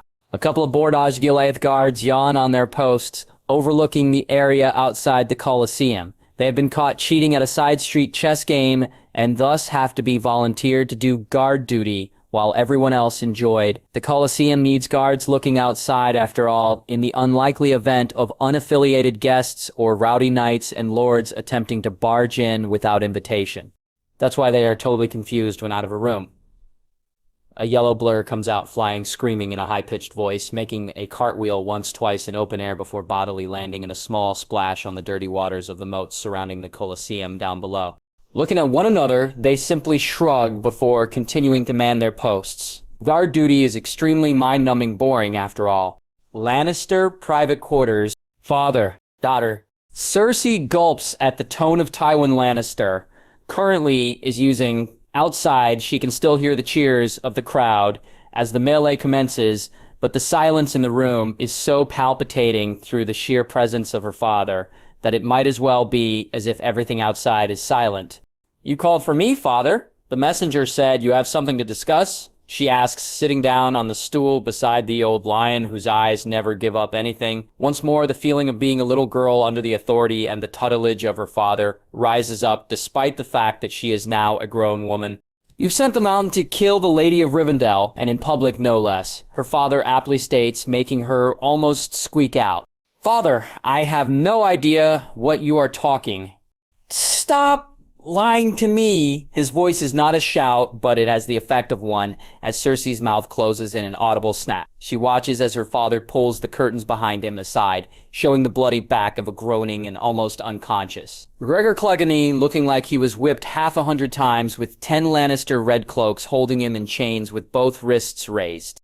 "Sir Gregor has been kind enough to tell me about the truth where he gets his orders from. Now," he simply says before closing the curtains, "I know you do not disapprove of my decision with allying your daughter to the Lady of Rivendell, but she is one of the main pillars currently of the continuing financial sources of our house. Thus, I want you to stop all kinds of animosity that you might have with her, and as punishment for your actions today, for daring to hurt an ally of our house, the Princess Myrcella will be free to extend her stay with the Lady of Rivendell until she says otherwise. Am I clear on this, Cersei?" "But father—" "Am I clear?" Cersei wants to rage, to protest that it isn't fair, that her daughter is being manipulated by the sly fishes of these blasted region of farmers and pitchfork wielders. Under the frown of her father, though, she acquiesces, no matter, after all, the strength of a lioness. It is the alpha males who ruled supreme. "Yes, father, I will do no ill intent, move on her anymore," she simply says. Inside her mind, though, she rages. One day this silly trout would fall under her claws. Personal armory of the fighters for the next challenge round of the tourney. He loves it. Robert Baratheon really loves this tourney. Even from watching atop the royal dais, it is enough to send his blood boiling and on fire again. Gods, the people cheering as blood is shed, the battles, the fights. He wants in, and gods be damned if he doesn't enter this next event. Outside, he can hear the victors being crowned. The Silver Knights of Rivendell, he has to admit, are quite awesome, despite being an order being made purely of bastards. Now that he's thinking about it, maybe it is high time he should try connecting to the dozen or so bastards he knows he has sired in his entire unhappy life. Goodness only knows that some of them might need the extra attention that only he, as a king, as a father, can provide. At least this way he can amend for some of the bad parenting he has done on his own true-born children. "Robert, what are you doing?" The tired and weary voice of Lord Eddard Stark makes Robert both jump in happiness and annoyance at the presence of his quite law-loving best friend. "Don't you say it. Don't you dare say it, Ned. I'm participating on the next challenge, and not even you can stop me on doing it," he grumbles as dumb Lancel Lannister pathetically tries to put on his armor around him, which seems to be quite tighter than before. "No, you won't, Robert. Nobody would take you seriously if you take to the field. They'll be too afraid that they might hurt the king and have their heads lopped off if you even suffer as little more than a scratch," sighs Ned Stark, looking amusedly as Lancel tries red-faced to pull and fail on tying the straps together. "What the hell do you mean? Are you saying that they would all just give up?" Robert demands, though, now that he's thinking about it. Ned has a point. If he so much as hurt a pinky, then Barristan would be obliged to lop that man's head off. Damn Prue to the north simply nods his head. "And there is another point, Robert," he says, making Robert's current annoyance grow even more at the sensibilities. The man is spouting. "And what is that?" "You're too damned fat for your Robert." The sudden comment and slap of truth almost leaves Robert gaping. It is so insulting and so honest that his heart almost stopped. If it is anyone else making it, he might have their tongue cut off with a hot poker. As it is, though, it is honest. Ned and Robert is once more forced to face the fact of the shadow that he has become. "Me, fat? You dare tell that to your king?" he booms, swatting away a hapless Lancel Lannister. Yes, his damn brother in all but blood responds, raising an eyebrow at the rather large, jutting belly of his... Before he can reply, though, another voice cuts in that he heard only a few hours ago. "And what you need, your grace, is an armor stretcher," the lithe form of the Lady of Rivendell comments, appearing before the two of them. "I hear you want to enter the next challenge of the tourney, your grace?" For some reason, Robert once more finds a little bit of excitement in this sad life of his. Osgiliath Colosseum. The final part of the Grand Melee, normally one would expect for a melee in a tourney to be free-for-all fight in its last stages, with the fighter remaining standing, being declared the winner. Delana, however, changed all that. The final part of the Grand Melee in the tourney is instead an obstacle course, a complete deviation from the traditional method it usually employs. Suffice it to say, the objective of the contenders is actually simple, since they would be fighting together instead of against one another. They would need to assault a keep and plant their main flag at its topmost tower. It is, however, not as simple as it looks. The setup of the terrain is a fortress with 2 gates before the main keep with improvised mud walls. The keep would be defended by several hundred less punished criminals conveniently captured by the Bounty Hunters Guild. Of course, seeing that this is not a real battle, the weapons are heavily blunted and designed not to cut. Same goes with the arrows and the hot water that would be substitute for the oil that keep defenders would usually use. Ballistae have rubber tips, and the catapult ammunitions are hardened foam that would break upon impact. Sure, they would not kill, but they would obviously bruise and knock out people easily. "We have the disadvantage here," Ned murmurs, as he observes the mud fortress looming over them at the middle of the arena. "Where would be the fun if there is no challenge to be had, eh, Ned?" Chuckles a very happy Robert, approaching him with a dozen Stormlords and, of course, some of the temporary personal Silver Cloak guards that the king has.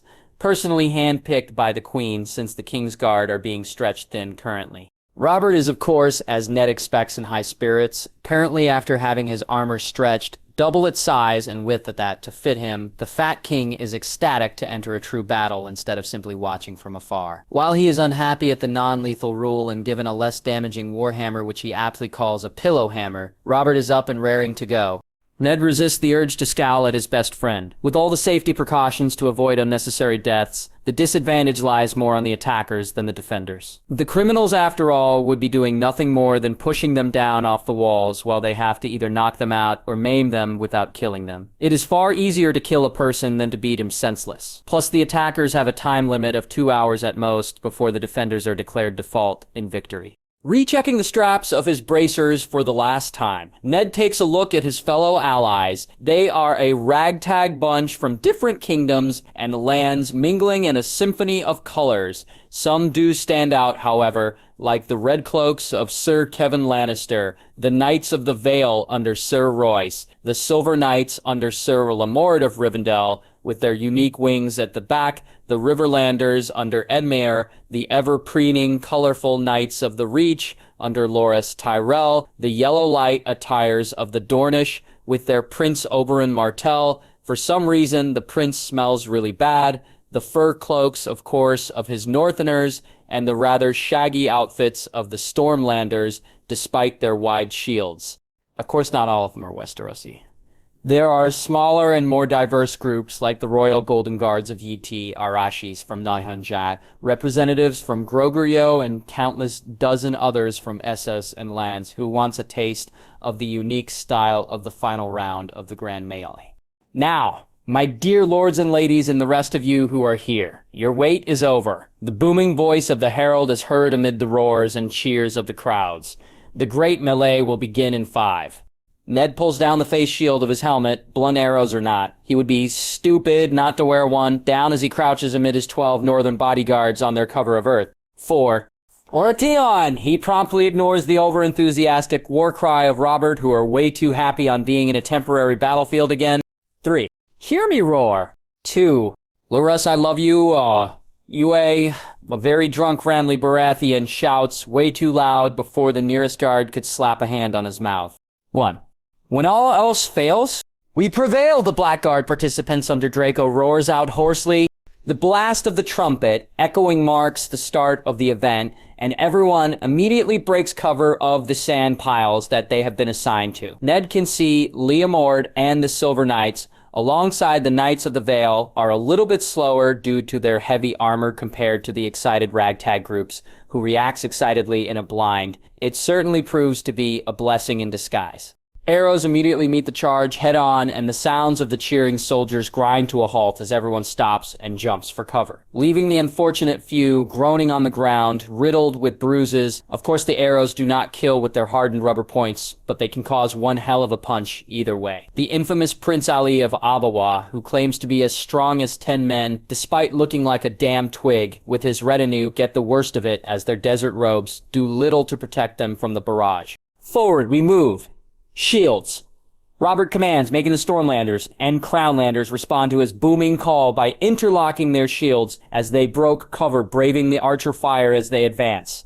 Of course, everyone chooses not to be left behind. Many of the independent warriors from the free cities ran forward shields. The Black Guard forms their infamous phalanxes as they struggle to follow Robert up front alongside the Red Cloaks with their own shield wall. Others, like the Royal Guard from Yt, who lacks shields, are being utterly decimated since they are wielding two-handed polearms. Come on, people. Shield to shield. We advance behind the Stormlanders and Crownlanders. Ned finds himself shouting, beckoning specifically to the heavy units and his own northern brethren. The Castellan of Azulath, of course, needs no more incentive as he fells in line with the 25 Black Guard soldiers, interlocking their circular shields as they advance behind the Stormlander lines.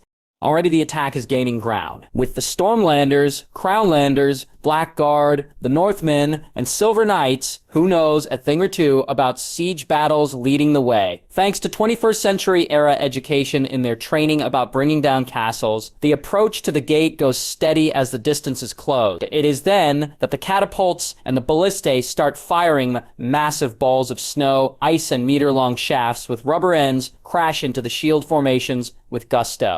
Let it be known that no matter how good your formation is, there is just no stopping the show, stopping impact force of a large projectile. Men are sent flying as debris of snow scatters everywhere. Those that manage to retain their feet are skidding and sliding, the ground immediately turning muddy, trapping many knights. The Knights of the Vale especially get the worst of it, as two snowballs, each the size of 4 men put together, get a direct hit at their lines, sending the Vale men scattering. The Northmen fare better, being completely used to this kind of threats. Back at the north, they easily manage to get back on their feet, the fur clothes and armor giving them less weight to deal with. The Black Guard, much to their merit, simply changes tactic by breaking the shield phalanx into one-man space positions, with shields facing forward to prevent a single shot from a catapult to flattening all of them at once. The constant advance, however, has given the archers on their side the range they need to fire back. Bruvosi longbows specifically can now be used to devastating effect. Archers, knock, draw, loose! The shout of Sirio Forel, the first sword of Bravos, results to 10 bowstrings firing with pinpoint accuracy at the gathered prisoners who don't expect the sudden, precise barrage. In a matter of seconds, the men atop the walls of the gate are thrown off their feet, moaning on the ground in pain. Thankfully, none of the representatives of the Lord Paramounts have acted stupidly yet so far. Stormlanders, man the ram, we will show these cunts the strength of a Baratheon's antlers. Robert shouts gleefully, even with one eye swollen courtesy of a blunt arrow finding its mark. Fat or not, the once dubbed usurper leads the Stormlanders, galvanizing the 20 or so of his countrymen to roar their agreement as they grab the ram and slam it directly at the wooden gate, cracking it at the first blow. Cover the king. Cover him. Ned finds himself shouting to bring the gathered forces into action as they charge beside the Stormlanders and Crownlanders. Those with bows especially are proving cover fire for those with shields and wielding two-handed weapons. Hiv! Push! Roars Robert the battering ram, once more swings with the might of a juggernaut, slamming to the gates. Following the attack is the sound of splintering wood as the bars and locks crack open and the gate slams backwards with a loud crash. The attackers need no more encouraging.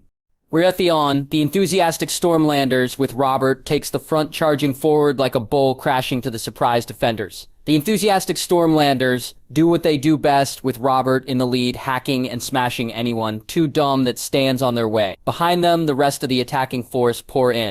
Ned, however, leads his Northerners at the right side of the ram, still being pushed with the Crownlanders with the Silver Knights as support. The Silver Knights might originally be a cavalry unit, but he has seen enough to know that all knights know how to use sabers as backup weapons with great skill when they are on foot. Said training are doing them well now as they move in one formation compared to the ramshackle form of the Northerners covering the flank of the moving Rome to the second gate. They do not to worry about their rear being outflanked as the rest of the invasion force chase around the fleeing invaders in 12 different directions. Cover the ram! Move! Tedo shit! The sound of a crash makes Ned wince as he sees the group from Kuohar gets flattened by a ball of ice, courtesy of a catapult from the defenders of the second gate. Move! Move! Archers cover the rear, cover the ear. The calls of Sir Kevin urges the rest of the attackers as they are once more pelted with blunt arrows and javelins the nearer they get to the gate. Ned himself grunts as he swings his sparring blade backhand and forehand, sending a berserker criminal crashing to the ground before collapsing him with a shield bash. Men around him are falling left and right as arrows and blows are exchanged. The symphony of sounds almost made him believe as if he is at Pike again, or during the rebellion fighting the damned Targaryen loyalists. Heave Baratheon. The ram smashes to the second gate, again and again as the muscular Stormlanders, now with reach support, wield it expertly against the final defense to victory. Heavai. Trip blade. Hot. Hot. The Reachers especially ran around like little girls, skin red raw courtesy of the hot water poured from above. Of course, this results to cheers from the defenders as they pelt the running Stormlanders with blunted arrows and large snowballs thrown from slings. Man the ram! The stern voice of Castellan Draco makes Ned focus back at the breaking gate and not at the form of Robert almost turning into a snowman by the amount of snow hurled unto him. Heave loose. The sound of creaking rope is heard as the ram slams once more into the gate, cracking it open, paving the way to the keep. Victory for victory for victory. Ejection. The charging members of the other nations immediately go down like bowling pins as they are pelted by dozens of arrows, courtesy of the defenders manning the mud wall. The captain of the Silver Knights thankfully has the common sense on keeping his men behind the ram. Else they would also have joined the disaster. We will break through. Everybody else follow us. Oberin Martell yells amid the din of the battle before leading the Dornish to the opening at the gate. They certainly do not expect a large amount of arrows that receive them, for they are all lying on the ground in bruises next second, with the Blackguard coming up next after them. The Castellan, it seems, have more sense than the Dornish, for they manage to quickly form their shield wall, drawing most of the fire from the rest of the beleaguered attackers. Ned wastes no time shouting a rallying call to whomever is left standing, as he looks at the gathered attackers for a few seconds before yelling off a war cry, gesturing for everyone to follow him. The rest of the force needs no more invitation as they charge alongside the Northerners and the Silver Knights in a single file, ignoring the unfortunate few bruised by the arrows before redirected from them by the Blackguard. Ned has to admit the wolf blood inside him, which seldom appears, is singing loudly, also making him want nothing more than to hack his enemies to dirt. He certainly ignores stepping on the jewels of a certain Dornish prince, who blows off all the helium on his lungs. As Ned crashes his shield on the nearest of the prisoners in armor, he smirks as he notices the black-clad forms of the Blackguard being hauled back beforehand. Now pushing past through the mass of fighting bodies easily, their skill of fighting as a unit before is unsullied, showing in full force. As they cut through the lines towards the flag, Ned roars a war cry of victory. It seems this round goes to the North and its allies. Too bad for Snowman Robert stuck on the field. Agilieth, private quarters. The sound of flesh meeting flesh are heard, followed by the pleasured moans of Myrcella Baratheon as she lies on the bed. Please, yes, your hands are so good. Where did you learn to do this?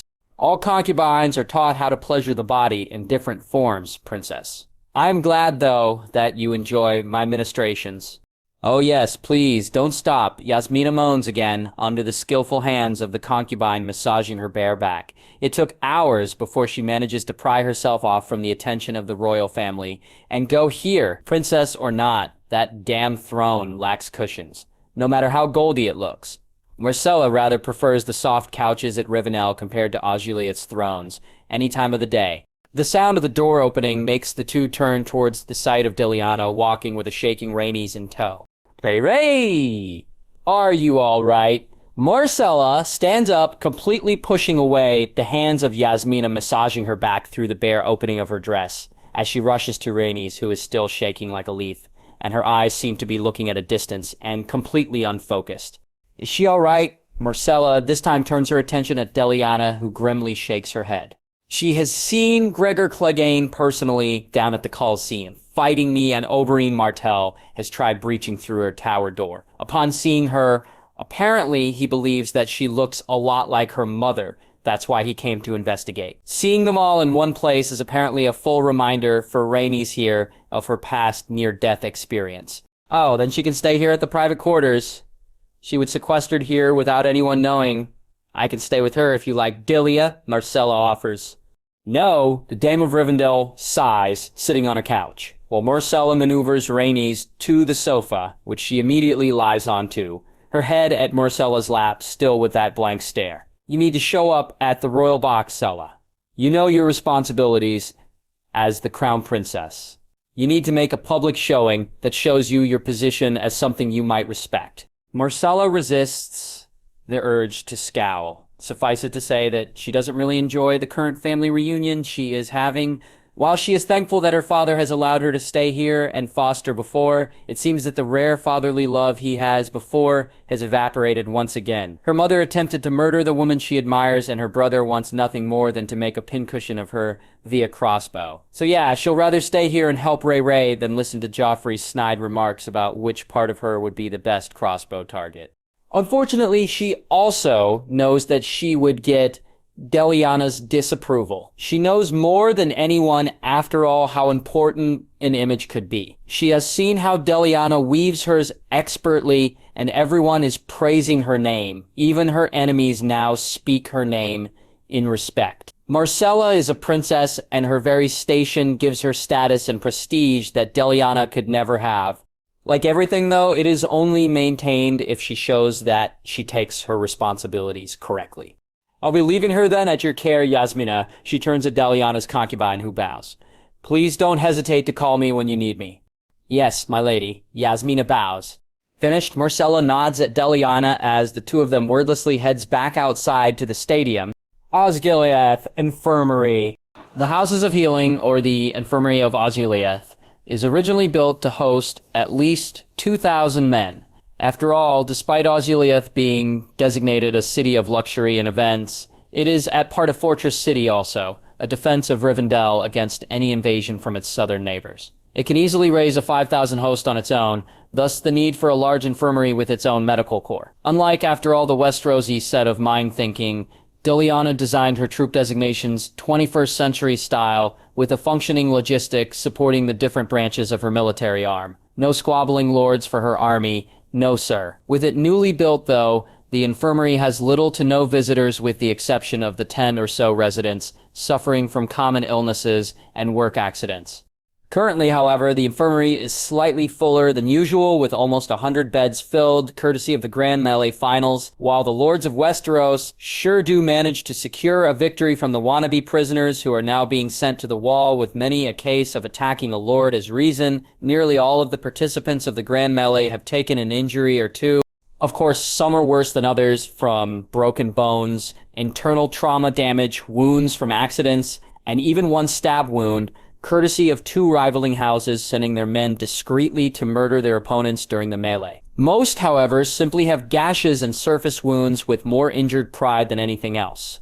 Of course, being the prickly highborn they are spending the entire day here to recover. Like any battle, however, even though this is more a simulation, with lords thrown together on one place with nothing to do, the time is spent with a lot of boasting and insulting one another. Unfortunately for poor Ned's ear, no one can boast like Robert Baratheon, high in battle, covered in bandages, courtesy of being a big slow-walking target, due to his fat bulk and being a favorite of any sane archer. With 2 black eyes and almost suffering hypothermia from being covered in snow, he is rather lively. I'm telling you, Ned, this tournament is awesome. You should have seen me fighting that guy. He is waving that sword of his like a club. When I swung my warhammer at him, blunted or not, I send him over the wall with a wail. Then do you remember, Ned, when I lead my storm guards against that gate? It is awesome. Yes, we from the Stormlanders are warriors, Ned. I tell you, warriors. We might not be as hardy as you, Norners, but I tell you, ours is the fury. Ours is the fury, repeats the 50 or so throats of the participants from the Stormlands, who are also here supporting their own injuries. Ned mentally rolls his eyes as he tries to tune out Robert, trying to outshout the Great John, who is also boasting about northern valor. He makes a note never to attend another Delana-hosted tourney, if only to spare his poor ears. Osgiliath Castellan quarters. What do you mean we have to cancel the ship battle event and the rest of the joust? Delana demands, making the rest of the room flinch. Currently, other than her, there are Draco, the Castellan of Osgiliath, Marcus, the leader of the Green Men, and finally Leomord, who is the captain of the Silver Knight Order. Draco does not like disappointing his goddess. If she asks for the sun and moon, he would build a ladder by his hands and bring it to her. However, her orders are currently conflicting with one another. On one hand, her original orders are primarily for the success of this tourney, which is the overall goal of Augelia's primary purpose. In the other hand, however, his secondary orders are to make sure that the events go well. However, currently it is proving to be quite impossible. Yes, my lady, Draco bravely steps forward despite every aspect of his being wanting to rip his tongue off for dare admitting a failure of obedience to his goddess. Judging from the affronted reactions of Marcus, who looks like he wants nothing more than to pull Draco's head off, and Leomord having his sword half drawn, everyone fully agrees with his inner turmoil of wanting his head chopped off. You dare! The head of the Green Men starts to rant, only to be silenced by Delana raising a hand, cutting him off mid-word. Draco, and tell me why, her eyes are narrowed at him. The layout I created for Osgiliath and for the events it would host on this tourney are perfect and have backups upon backups. So why can't we accommodate for the next two great events? Draco only gulps, and for good reason. This is the first time he, after all, delivered anything less than perfect to his goddess. Still, as Castellan, it is his duty to maintain the original goal of this tourney and be a little reminder to their goddess. Your plans are perfect for this city. My lady, our issue currently has nothing to do with the preparation of this tourney, but rather on its participants. If possible, those eyes of hers even narrowed even more. Elaborate. Of course, my lady, we prepared the different events in preparation for the different lords and their retinue to participate in. Unfortunately, my lady, apparently the lords of this realm doesn't have the durability to participate anymore on the rest of the contests that awaits them. Are you telling me that even though we have the venue and the preparations needed, what we don't have are contestants ready? Delana, in front of him, asks with pure disbelief, lacing her voice. I'm afraid so. My lady, Draco finally admits with a grimace. With those who are still able to fight and get on their feet, my lady, I believe the final event that we would be able to host after this archery competition is the finals for the joust. That means that we just have to make it sensational then. But at the same time, we need to make it in a way that even though we missed almost half of our prepared events, we can still make this tourney one to remember and raise Rivendell's standards at the same time. Draco mentally sweat drops as their lady once more begins talking to herself out loud.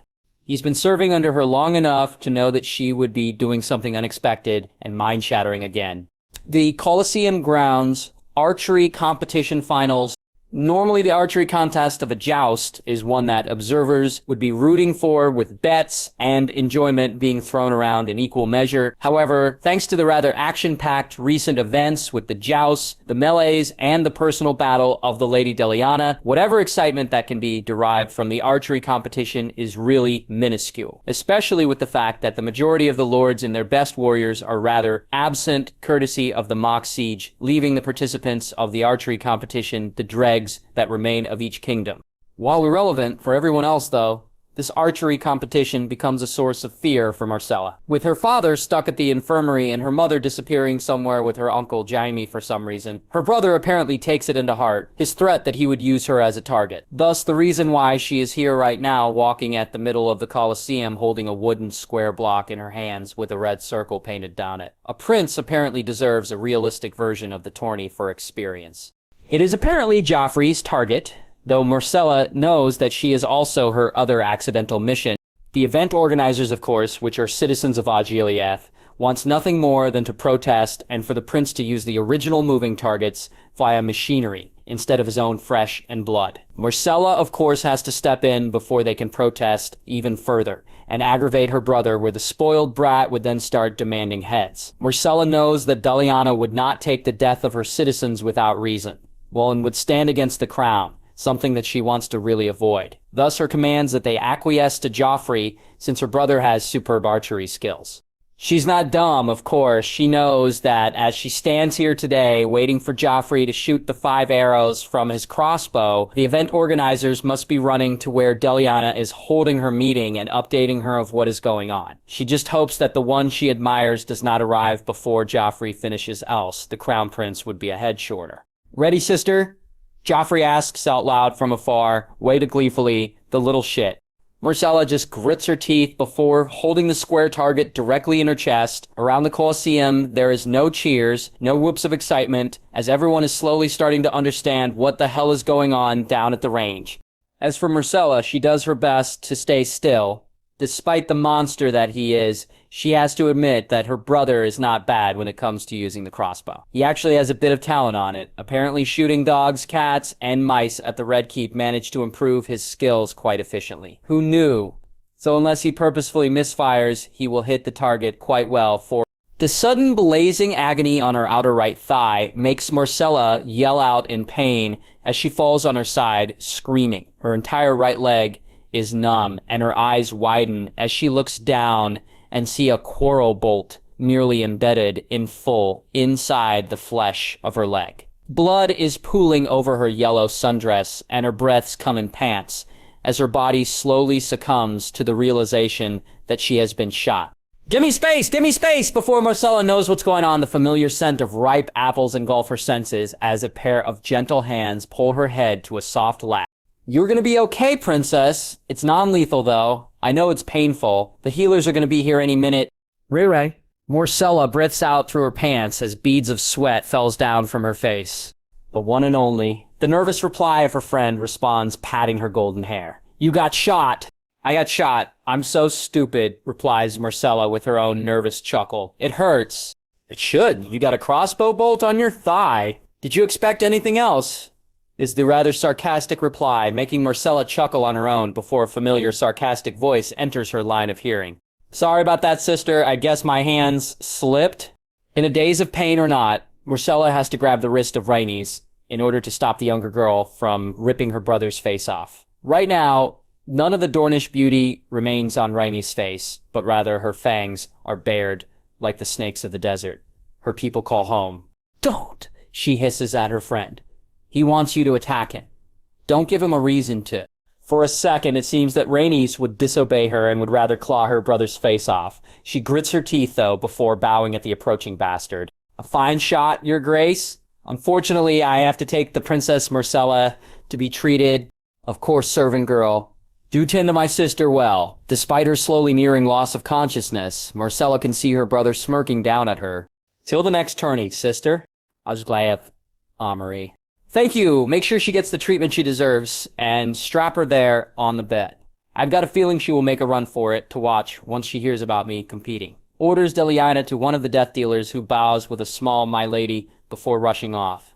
Now fully alone, Delana puts her hand on her forehead before sighing, while she is in fact upset about the little shit almost trying to murder her ward, and would have no problems letting the lions feast on him first chance she gets. Currently she is, however, more confused about herself. She's aware, of course, of the rather growing attraction that the Crown Princess has on her. In fact, she expects it. She's Harry the Great. After all, men and women, dogs and cats, all admire her in her previous life. Long story short, little Harry back home is very active, having no problems finding willing partners. Currently, however, while indeed she is fond of the princess and would have no qualms lopping off heads in her honor, she is afraid of the realization that she is discovering just now that she does not share the same attraction yet that Myrcella has to her. After hearing her being used as a target by her brother, Delana knows she should have been furious, and while she's pissed and annoyed as hell, it's not at the level of, let's say, someone murdering Gabriel or Flor back home. They may not be his wives officially, but unofficially they are, and Harry would cross heaven and earth to avenge them if someone dares to even lay a pinky on them. For Myrcella, as adorable and lovely she is, Delana does not feel for her that way for now. My lady, it's time, the voice of one of the organizers brought Delana out of her stupor as she wordlessly nods at the man before standing up and putting on her helmet. This tourney, it seems, is more trouble than it's worth and is not giving Delana the results she had been expecting when she invested in Osgiliath. She has barely been able to make connections due to the mountain of drama she has been forced to give attention to, and now the events she planned are even not possible to implement due to the inadequacies of, well, everyone. Don't get it wrong, this tourney would be one for the histories, since it is nothing compared to any tourney that Westeros has ever seen. Still, Delana is never one to settle in anything less than perfection when it comes to planning or in the case of a hiccup. A backup plan. Fortunately, in this scenario, she has one. Presenting the Lady Delana, Tully defending the honor of Rivendell. The boom of the herald's voice can be heard, and Delana urges her white stallion forward for the second time, almost deafened by the cheers of the crowd of the Colosseum as she takes to the field. Marching against her and the finalist of the joust, our mystery knight that thrashed the other contenders, the Knight of the Legion. The herald continues once more, urging another boom of loud cheering from the people watching as opposite Delana, a knight rides out wearing a simple gray armor. But instead of the teardrop or circular shields that Westerosi knights prefer, his is square-shaped with an eagle motif. Delana smiles beneath her helmet. Of course she knows who the Mystery Knight is. She is, after all, the reason why he's here, courtesy of spiked drinks and enchanted letters when the first invitations for the grand tourney are sent. He is basically her secondary plan in the case of a hiccup of disruption for the final event. With the majority of the Westerosi contending knights for the joust out of commission due to their participation in the grand melee, it falls to Delana to find a contender that has the same reputation as the Mountain or Ser Jaime Lannister to fill in the void. Thankfully, there is one outside Westeros. Crown Prince Octavian of New Gis, eastern version of Barristan the Bold, well known for never been defeated in battle, and probably one of the best jousters in the world. He seldom joins tourneys, though, since for him it is a waste of time and effort. With Delana's persuasive manipulation, magic cough 2x, the prince is here in incognito for participation for greater impact. "Give me the lance," Delana shouts at one of the observing squires, who wastes no time kicking her horse's flanks with a war cry, nearly making the crowd go wild as the faithful beast responds to a full gallop in response to her urging. Her lance points towards the prince in disguise. Judging from the sudden straightening of his poise, Delana knows that the challenge is accepted. "Lance!" His firm voice calls out to his own squire, who hands him the wooden weapon as he urges his own horse forward. Delana immediately knows, without a doubt, that magic bamboozle, cheat or not, that Octavian's skill is not rumor only. His form has zero faults, and he rides his horse as if he is born to do it. Even with the active Confundus spell she has sent beforehand, there is no way that she could. Delana's thought process is cut off rudely as something slams into her navel like a sledgehammer, making the dame see white as she finds herself being thrown off her horse. All air sucks off of her. Feeling weightless for a few seconds, she crashes hard on the ground. Seeing stars, she groans mentally. She has been too engrossed in her thoughts that she misses the lance heading towards her. My lady, the panicky voice of Marcus sounds foggy, and Delana finds herself being hauled upright as several hands grab her and sits her up. Eyes now seeing more clearly, she stares at the worried face of the elder of the Green Men and the rest of the healers of the Colosseum, now poking and prodding her. I'm all right. Delana waves off the sticks and tools of the healers. Yes, even though she feels heavily bruised, the armor she has enchanted beforehand to be indestructible. Suck that for cheating. I'm just whined, that's all. The armor manages to take all the blow. You worried us, my lady, hisses Marcus in worry, handing her a canteen of water, which she greedily drinks to alleviate the bruise at her navel. I'm impressed, Lady Delana. Well fought. A rich chiseled voice makes Delana look up to the form of her opponent, looking down at her from his horse. You actually hit me before I managed to unseat you. Nobody's ever done that before. You too. Prince Octavian, she can't help but chuckle from where she's sitting, earning her an entire stadium-sized gasp, as expected from everyone listening, and a normal one from the knight.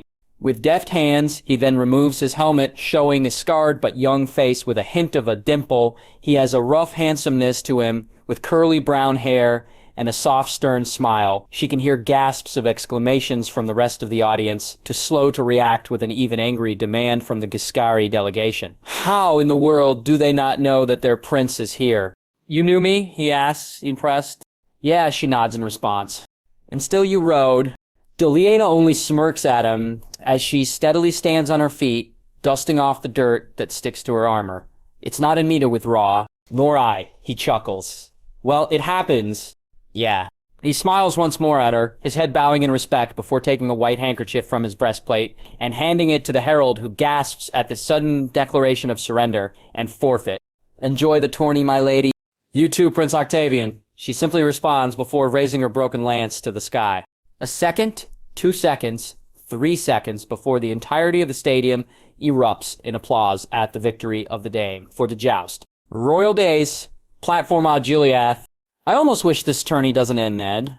Going back to King's Landing and doing nothing but eat, drink, and shit myself to death is not an appealing future. Robert grumbles, making Eddard roll his eyes at the rather childish behavior of his friend. For some reason, it reminds him of a younger version of a pouting Robert when they're boys at the Vale. "You just missed the fighting, don't you, Robert?"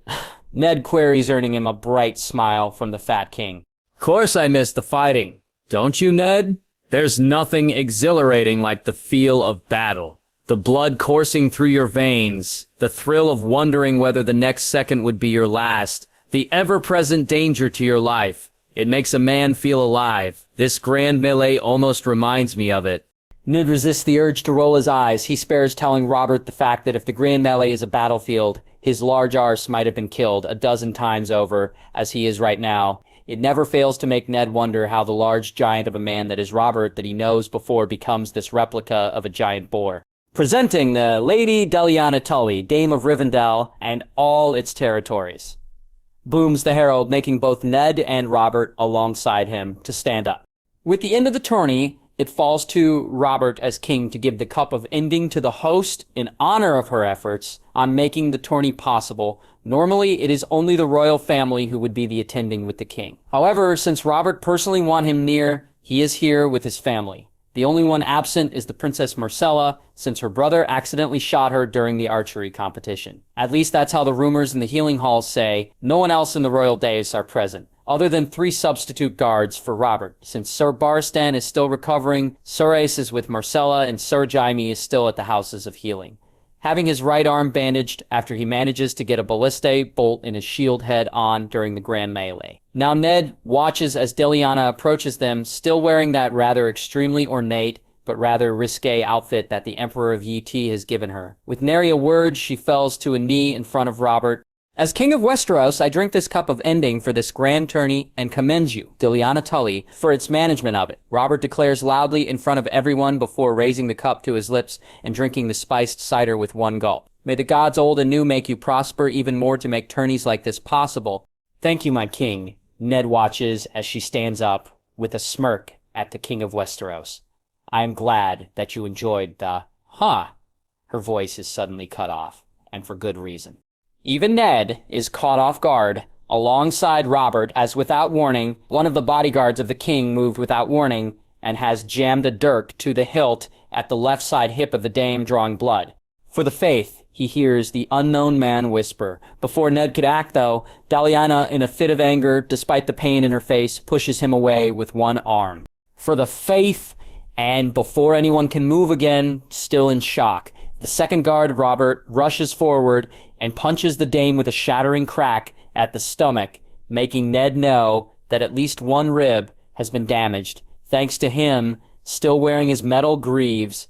Coughing and gagging while clutching her wounded stomach, the down Kingsguard from before draws another dirk, and this time stabs her in the back with a downward thrust, making the dame scream out in agony. She barely manages to finish her cry when the second knight follows up with a bone-shattering downward slam with both fists at her right shoulder, sending her straight to her knees. The third guard moves next, and with another dirk pierces her upper back with it.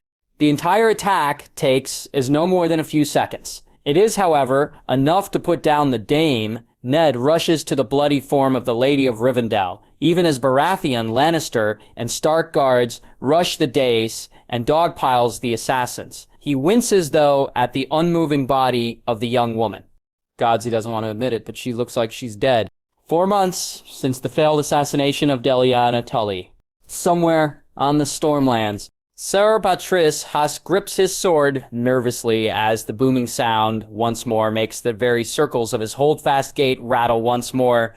Around him, nearly 20 to 30 men, all small folk with a paltry 10 men-at-arms who usually serves as nothing more than his household guard. While his guards have bows, a couple of spears, and shields, The small folk, on the other hand, wield nothing more than crude hammers, axes, long knives, and pitchforks. Patrice gulps as another powerful boom follows the third one, this time with the sound of wood creaking badly under the strain.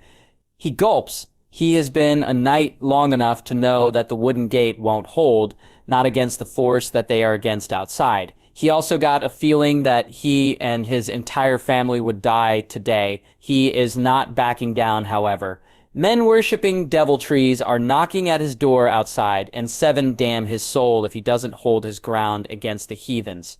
With a final boom, the gate finally gives way, giving a space large enough for a man to walk through. Immediately, Patrice raises his hand. Archers loose. Immediately, arrows are loosened at the head of the ram, jutting at the middle of the gate. He smirks as he can hear men crying out in pain outside. Before he can celebrate his victory, though, his smile disappears as fast as it came for crossbows immediately make themselves known at the gap before discharging into his men, with most wearing nothing but the clothes on their back. When the attack came and only 1 or 2 wearing boiled leather armor, his men go down like piñata under heavy crossbow fire. 5 are immediately dead, with another 4 groaning with severe wounds. To me, men, to me. Patrice tries to rally his remaining men who are breaking formation from their men to little avail. They are already milling and stuttering a second or 2 away from bolting.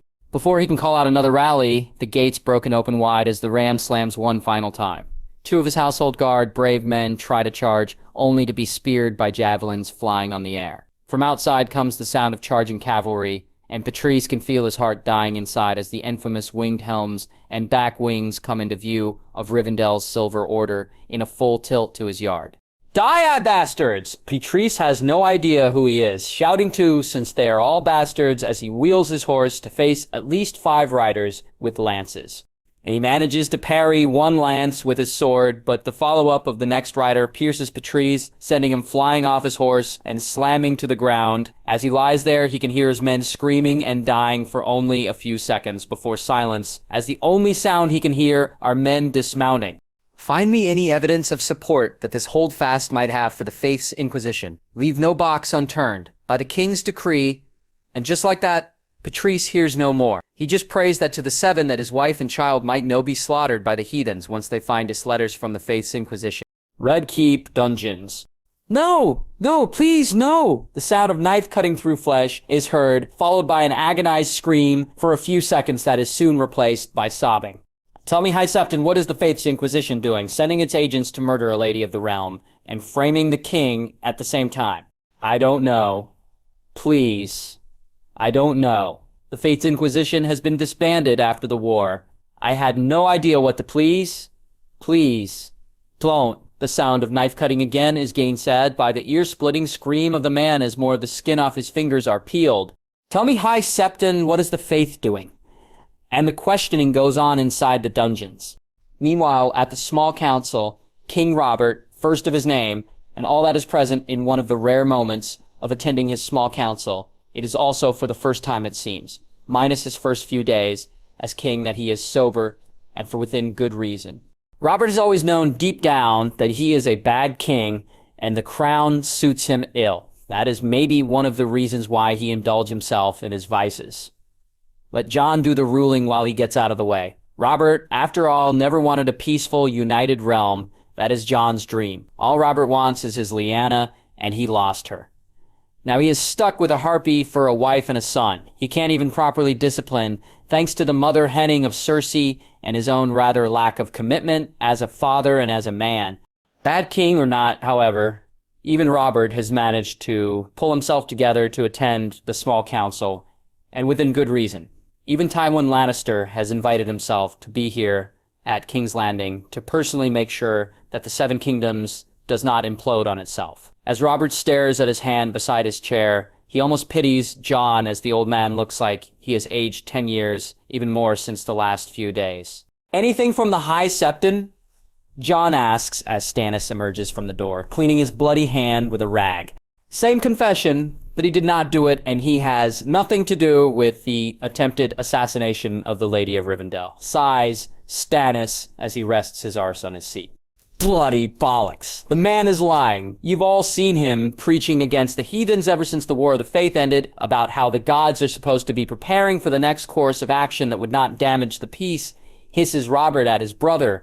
The torturers will tell us the moment the man starts giving us information, Your Grace, Stannis replies, curtly making Robert want to grab his hammer and start swinging only if to relieve this problem. That seems to have no solution in sight. So we're back to square one then? Jon finally says with a depressed sigh of weary acceptance, almost slouching on his own chair.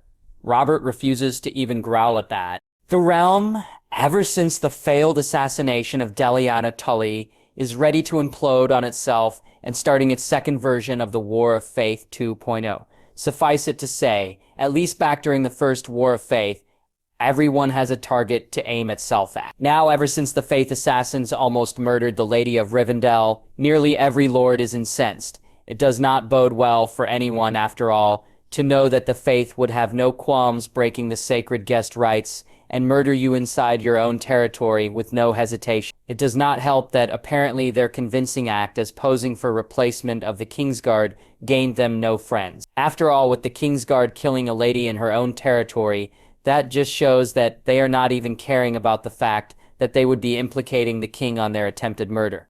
Now, lords are looking at one another in suspicion, with the more radical ones being outright hostile to the faith-inclined lords in fear that they might be the next possible target for the faith's inquisition. Of course, it does not help that said inquisition simply disappeared into the wind, leaving Robert with no one to execute and put an end to. In the meantime, as the Red Keep's torturers do their best to wring some kind of intel from the arrested High Septon and his cronies at the Great Sept of Baelor, lords all over the Seven Kingdoms are gathering their banners to themselves for protection, and in some cases even attacking smaller keeps and holdfasts, with many an excuse for defending themselves. Lords who hold to the faith of the old gods are the ones who are usually guilty of this. We need to continue sending the Silver Knights, Tywin finally says to the Silent Council. The Inquisition must be found, and at the same time, the king must be seen, giving strength by putting out any sign of treachery. The crown must be seen doing something. That is not honorable, Lord Tywin, hisses Jon Arryn through his teeth. You cannot sacrifice lives of minor lords and knights of the realm only to prove a show of force. Then what do you suggest, Lord Hand? Nothing? It should be the crown who would... Robert deftly tines out the argument of Tywin and Jon as he dozes off in his chair. At the end of the day, the Silver Knights of Rivendell would be once more dispatched, for it is all they can do at the moment, and pray for the best and for the fires to put themselves out. The North Winterfell, Ned once more, lets off a sigh as the sound impacts him like a sledgehammer the moment he enters the Great Hall of Winterfell. As usual, when the Lords of the North are gathering, they tend to be loud and raucous. In a way, Ned prefers it this way. It is one of the beauties of the North, having lords so open to one another and not hiding their true intentions behind a facade of smiles, only waiting for the moment to backstab you in the back. Now, the reason why Ned calls for the usual meeting of lords is because of the current state of Westeros. The backfire from the failed assassination of the Lady of Rivendell is causing massive waves and makes the Seven Kingdoms ready to implode on itself. Opinion and confidence to the current king of Westeros is at a downtime low, and it seems everywhere around is every lord for himself, with many lord paramounts having trouble controlling their subordinates. Even the North is not spared the madness currently infecting the Seven Kingdoms. The few faith-aligned houses of the North is viewed with heavy suspicion. Ned himself has to lead a few hundreds of his own men to one or two houses, who is attempting to muster their levies in order to make sure that they won't be attacking another soon, and reassure their allegiance at the same time. Surprisingly, the young Bolton Lord is heavily crucial to this campaign of his, of stomping out any sign of rebellion. The moment a lord sees the banners of House Bolton marching alongside that of House Stark, with said current lord of the house holding a knife, they are happily opening their gates without ado. Now, after 3 months of preparation and stamping out any signs of treachery in the north, here is Ned hosting a large feast for his lords at Winterfell. Normally, before their trade deal with Rivendell, Winterfell might never have been able to host this kind of celebration, except for the usual harvest feast. Now, with many a fund saved, they are able to afford this luxury a bit, a thing that his lords obviously enjoys, especially with the many caskets of butterbeer currently being tugged of war by Robert Glover and Great John Umber down below. As Ned looks at his side, though, he sighs at the sight of the empty seat of his wife. Apparently, the fact that her sister survived the assassination made her angry, something that Ned finds new to his wife. He knows that Catelyn hates bastards. He does not expect the hate, however, to run so deep that she is mad that her sister is alive. Oh, and her absence might also be because of the simple fact that someone snuck in the night and demolished her new septa for the second time. It does not help that it is one of the reasons why the Northern Lords are toasting down below at their tables. As for him, he once more has to preside the reasoning that his sword-wielding, happy lords not rush down south and provide aid in finding the Inquisition in revenge for hurting the honorary Lady Northen. Gods, he hopes Delana makes it else. He will have a harder time trying to keep his lords from trying to march south. Plus, it will be a massive waste of effort, especially since he is finding a reason to betroth Robb to her, damn it. Rivendell, Death Dealer Training Yard. The sound of feet trudging on the mud can be heard even with the heavy downpour of the rain. At the training grounds outside Rivendell, Death Dealer trainees march in tandem, the best of the best volunteering from the Black Guard in the hope of gaining a slot from the Lady of Rivendell's elites.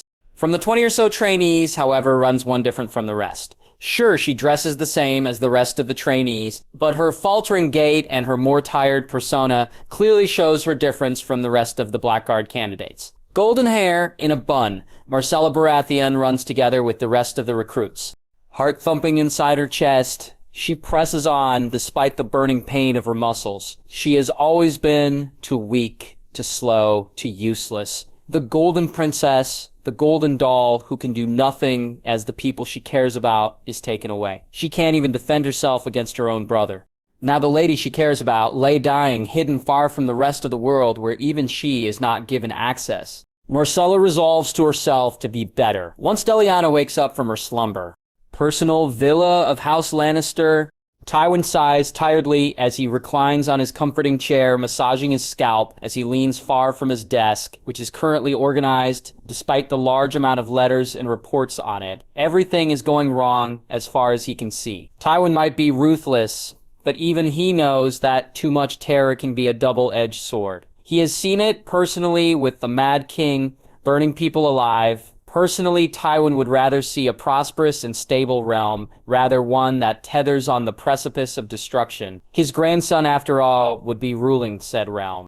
For the first time in his life, Tywin actually prefers that House Targaryen be present and ruling Westeros with their dragons right now. At least with the very presence of dragons, the rest of the petty lords of Westeros would be able to behave in simple terms that they would be afraid of dragon fire no matter what their worries are. Now the time of the dragons are gone, and the time of the fat stag is present, and Robert sufficed it to say, despite being related to the Targaryens, are no dragon in the making.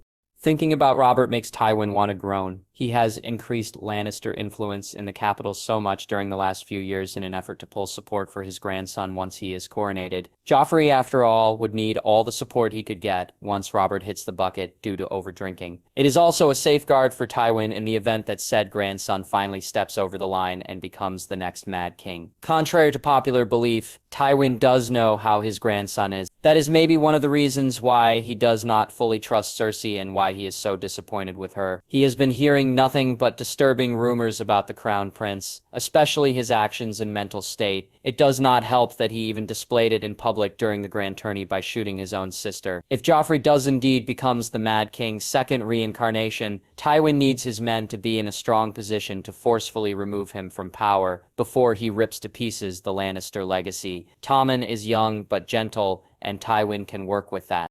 As to the current state of the realm, Tywin wants to groan. The Seven Kingdoms are in the brink of collapse, and he has to thank the gods that the Silver Knights Order of Delana Tully is on call, as the crown would have no standing force to use in regards of the forceful investigation of the Faith's Inquisition. Avenhi Westerlands, after all, is not safe, if the Inquisition wields such power that they could infiltrate the Kingsguard itself. As for now, Tywin has increased the Red Cloaks' recruitment back at Casterly Rock and recalled as much family as he could. He would need to find this Inquisition, and he needs to find it fast before more lords march against one another.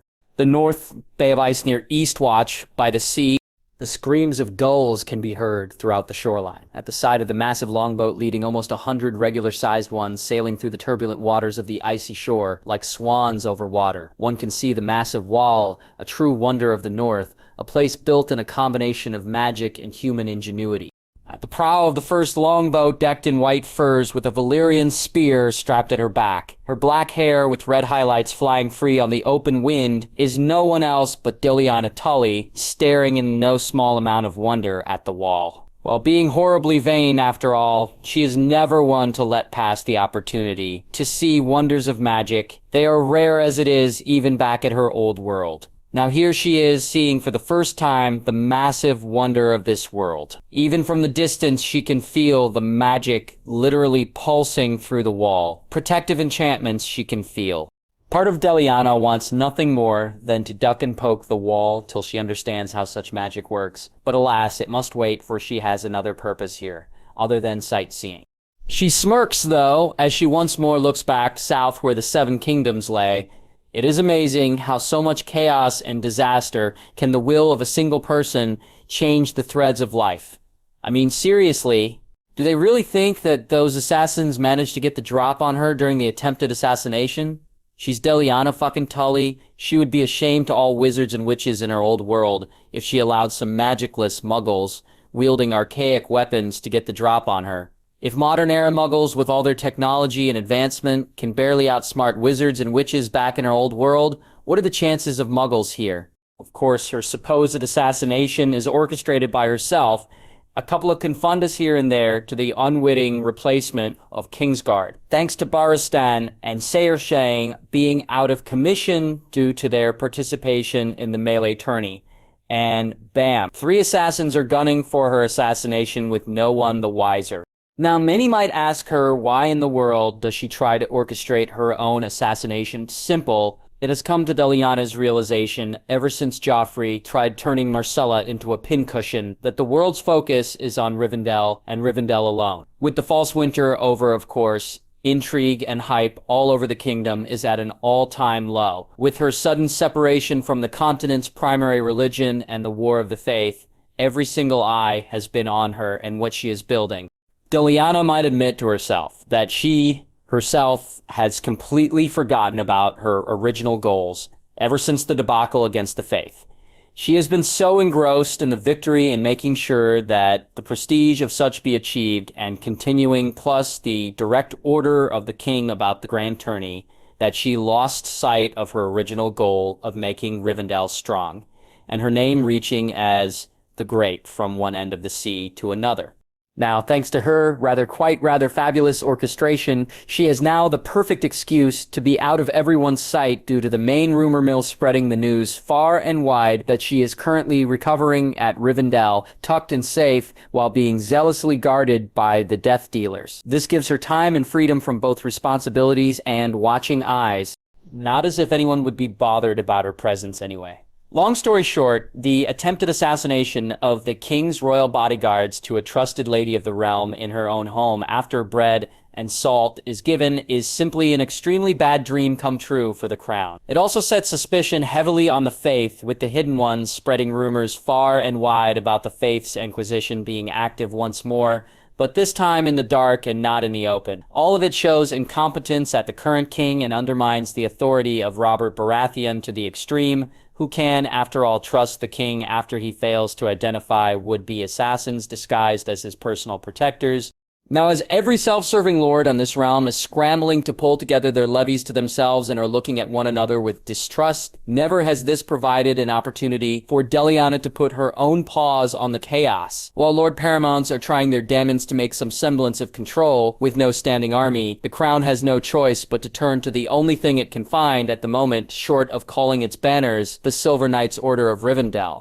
Seeing that Rivendell, after all, is a grieved party, there is simply no reason for them to be siding with the Inquisition anytime soon. Thus, as a powerful force on themselves with high repute and prowess, they are simply the logical choice for Robert for the investigation of the whereabouts of the Faith's Inquisition. Normally, his choice would be either the Stormlanders or the North. Seeing, however, that the Stormlands is facing the same issue as everyone else, plus an absentee Lord Paramount, they are not ready to render aid anytime soon. The North is too far away and could give a fart's care to Southerners even if Stark leads them. Dorne, on the other hand, would be a pragmatic choice due to its low tolerance about the faith, with many holding strong to their Rhoynar roots. Seeing, however, that any Dornishmen would be happy to spear Robert's blubber first chance they get and claim it to be an accident, they are obviously not a choice. Now, as the Silver Knights tear apart hold fast after hold fast, it makes perfect opportunity for them to report back to the Hidden Ones every advantage, disadvantage, secrets, and dirt of the lords and knights they are investigating. Information that Delana can use for later one way or another, long term. Now, all of this is because, of course, Delana wants something to benefit. Something from the Grand Tourney, who gets a lot of its major events cancelled because of the Lords of Westeros not being up for it. There's also the simple fact that this is a small vacation for her and gives the reincarnate a chance to hunt down something that is more of a personal missing from her current variety of widespread diet. She needs burgers, damn it. And fortunately, Aurochs are said to be many up north in the lands beyond the wall. It is an excuse enough for her to venture north, where north goes and see a bit of wanderlust in this brand new world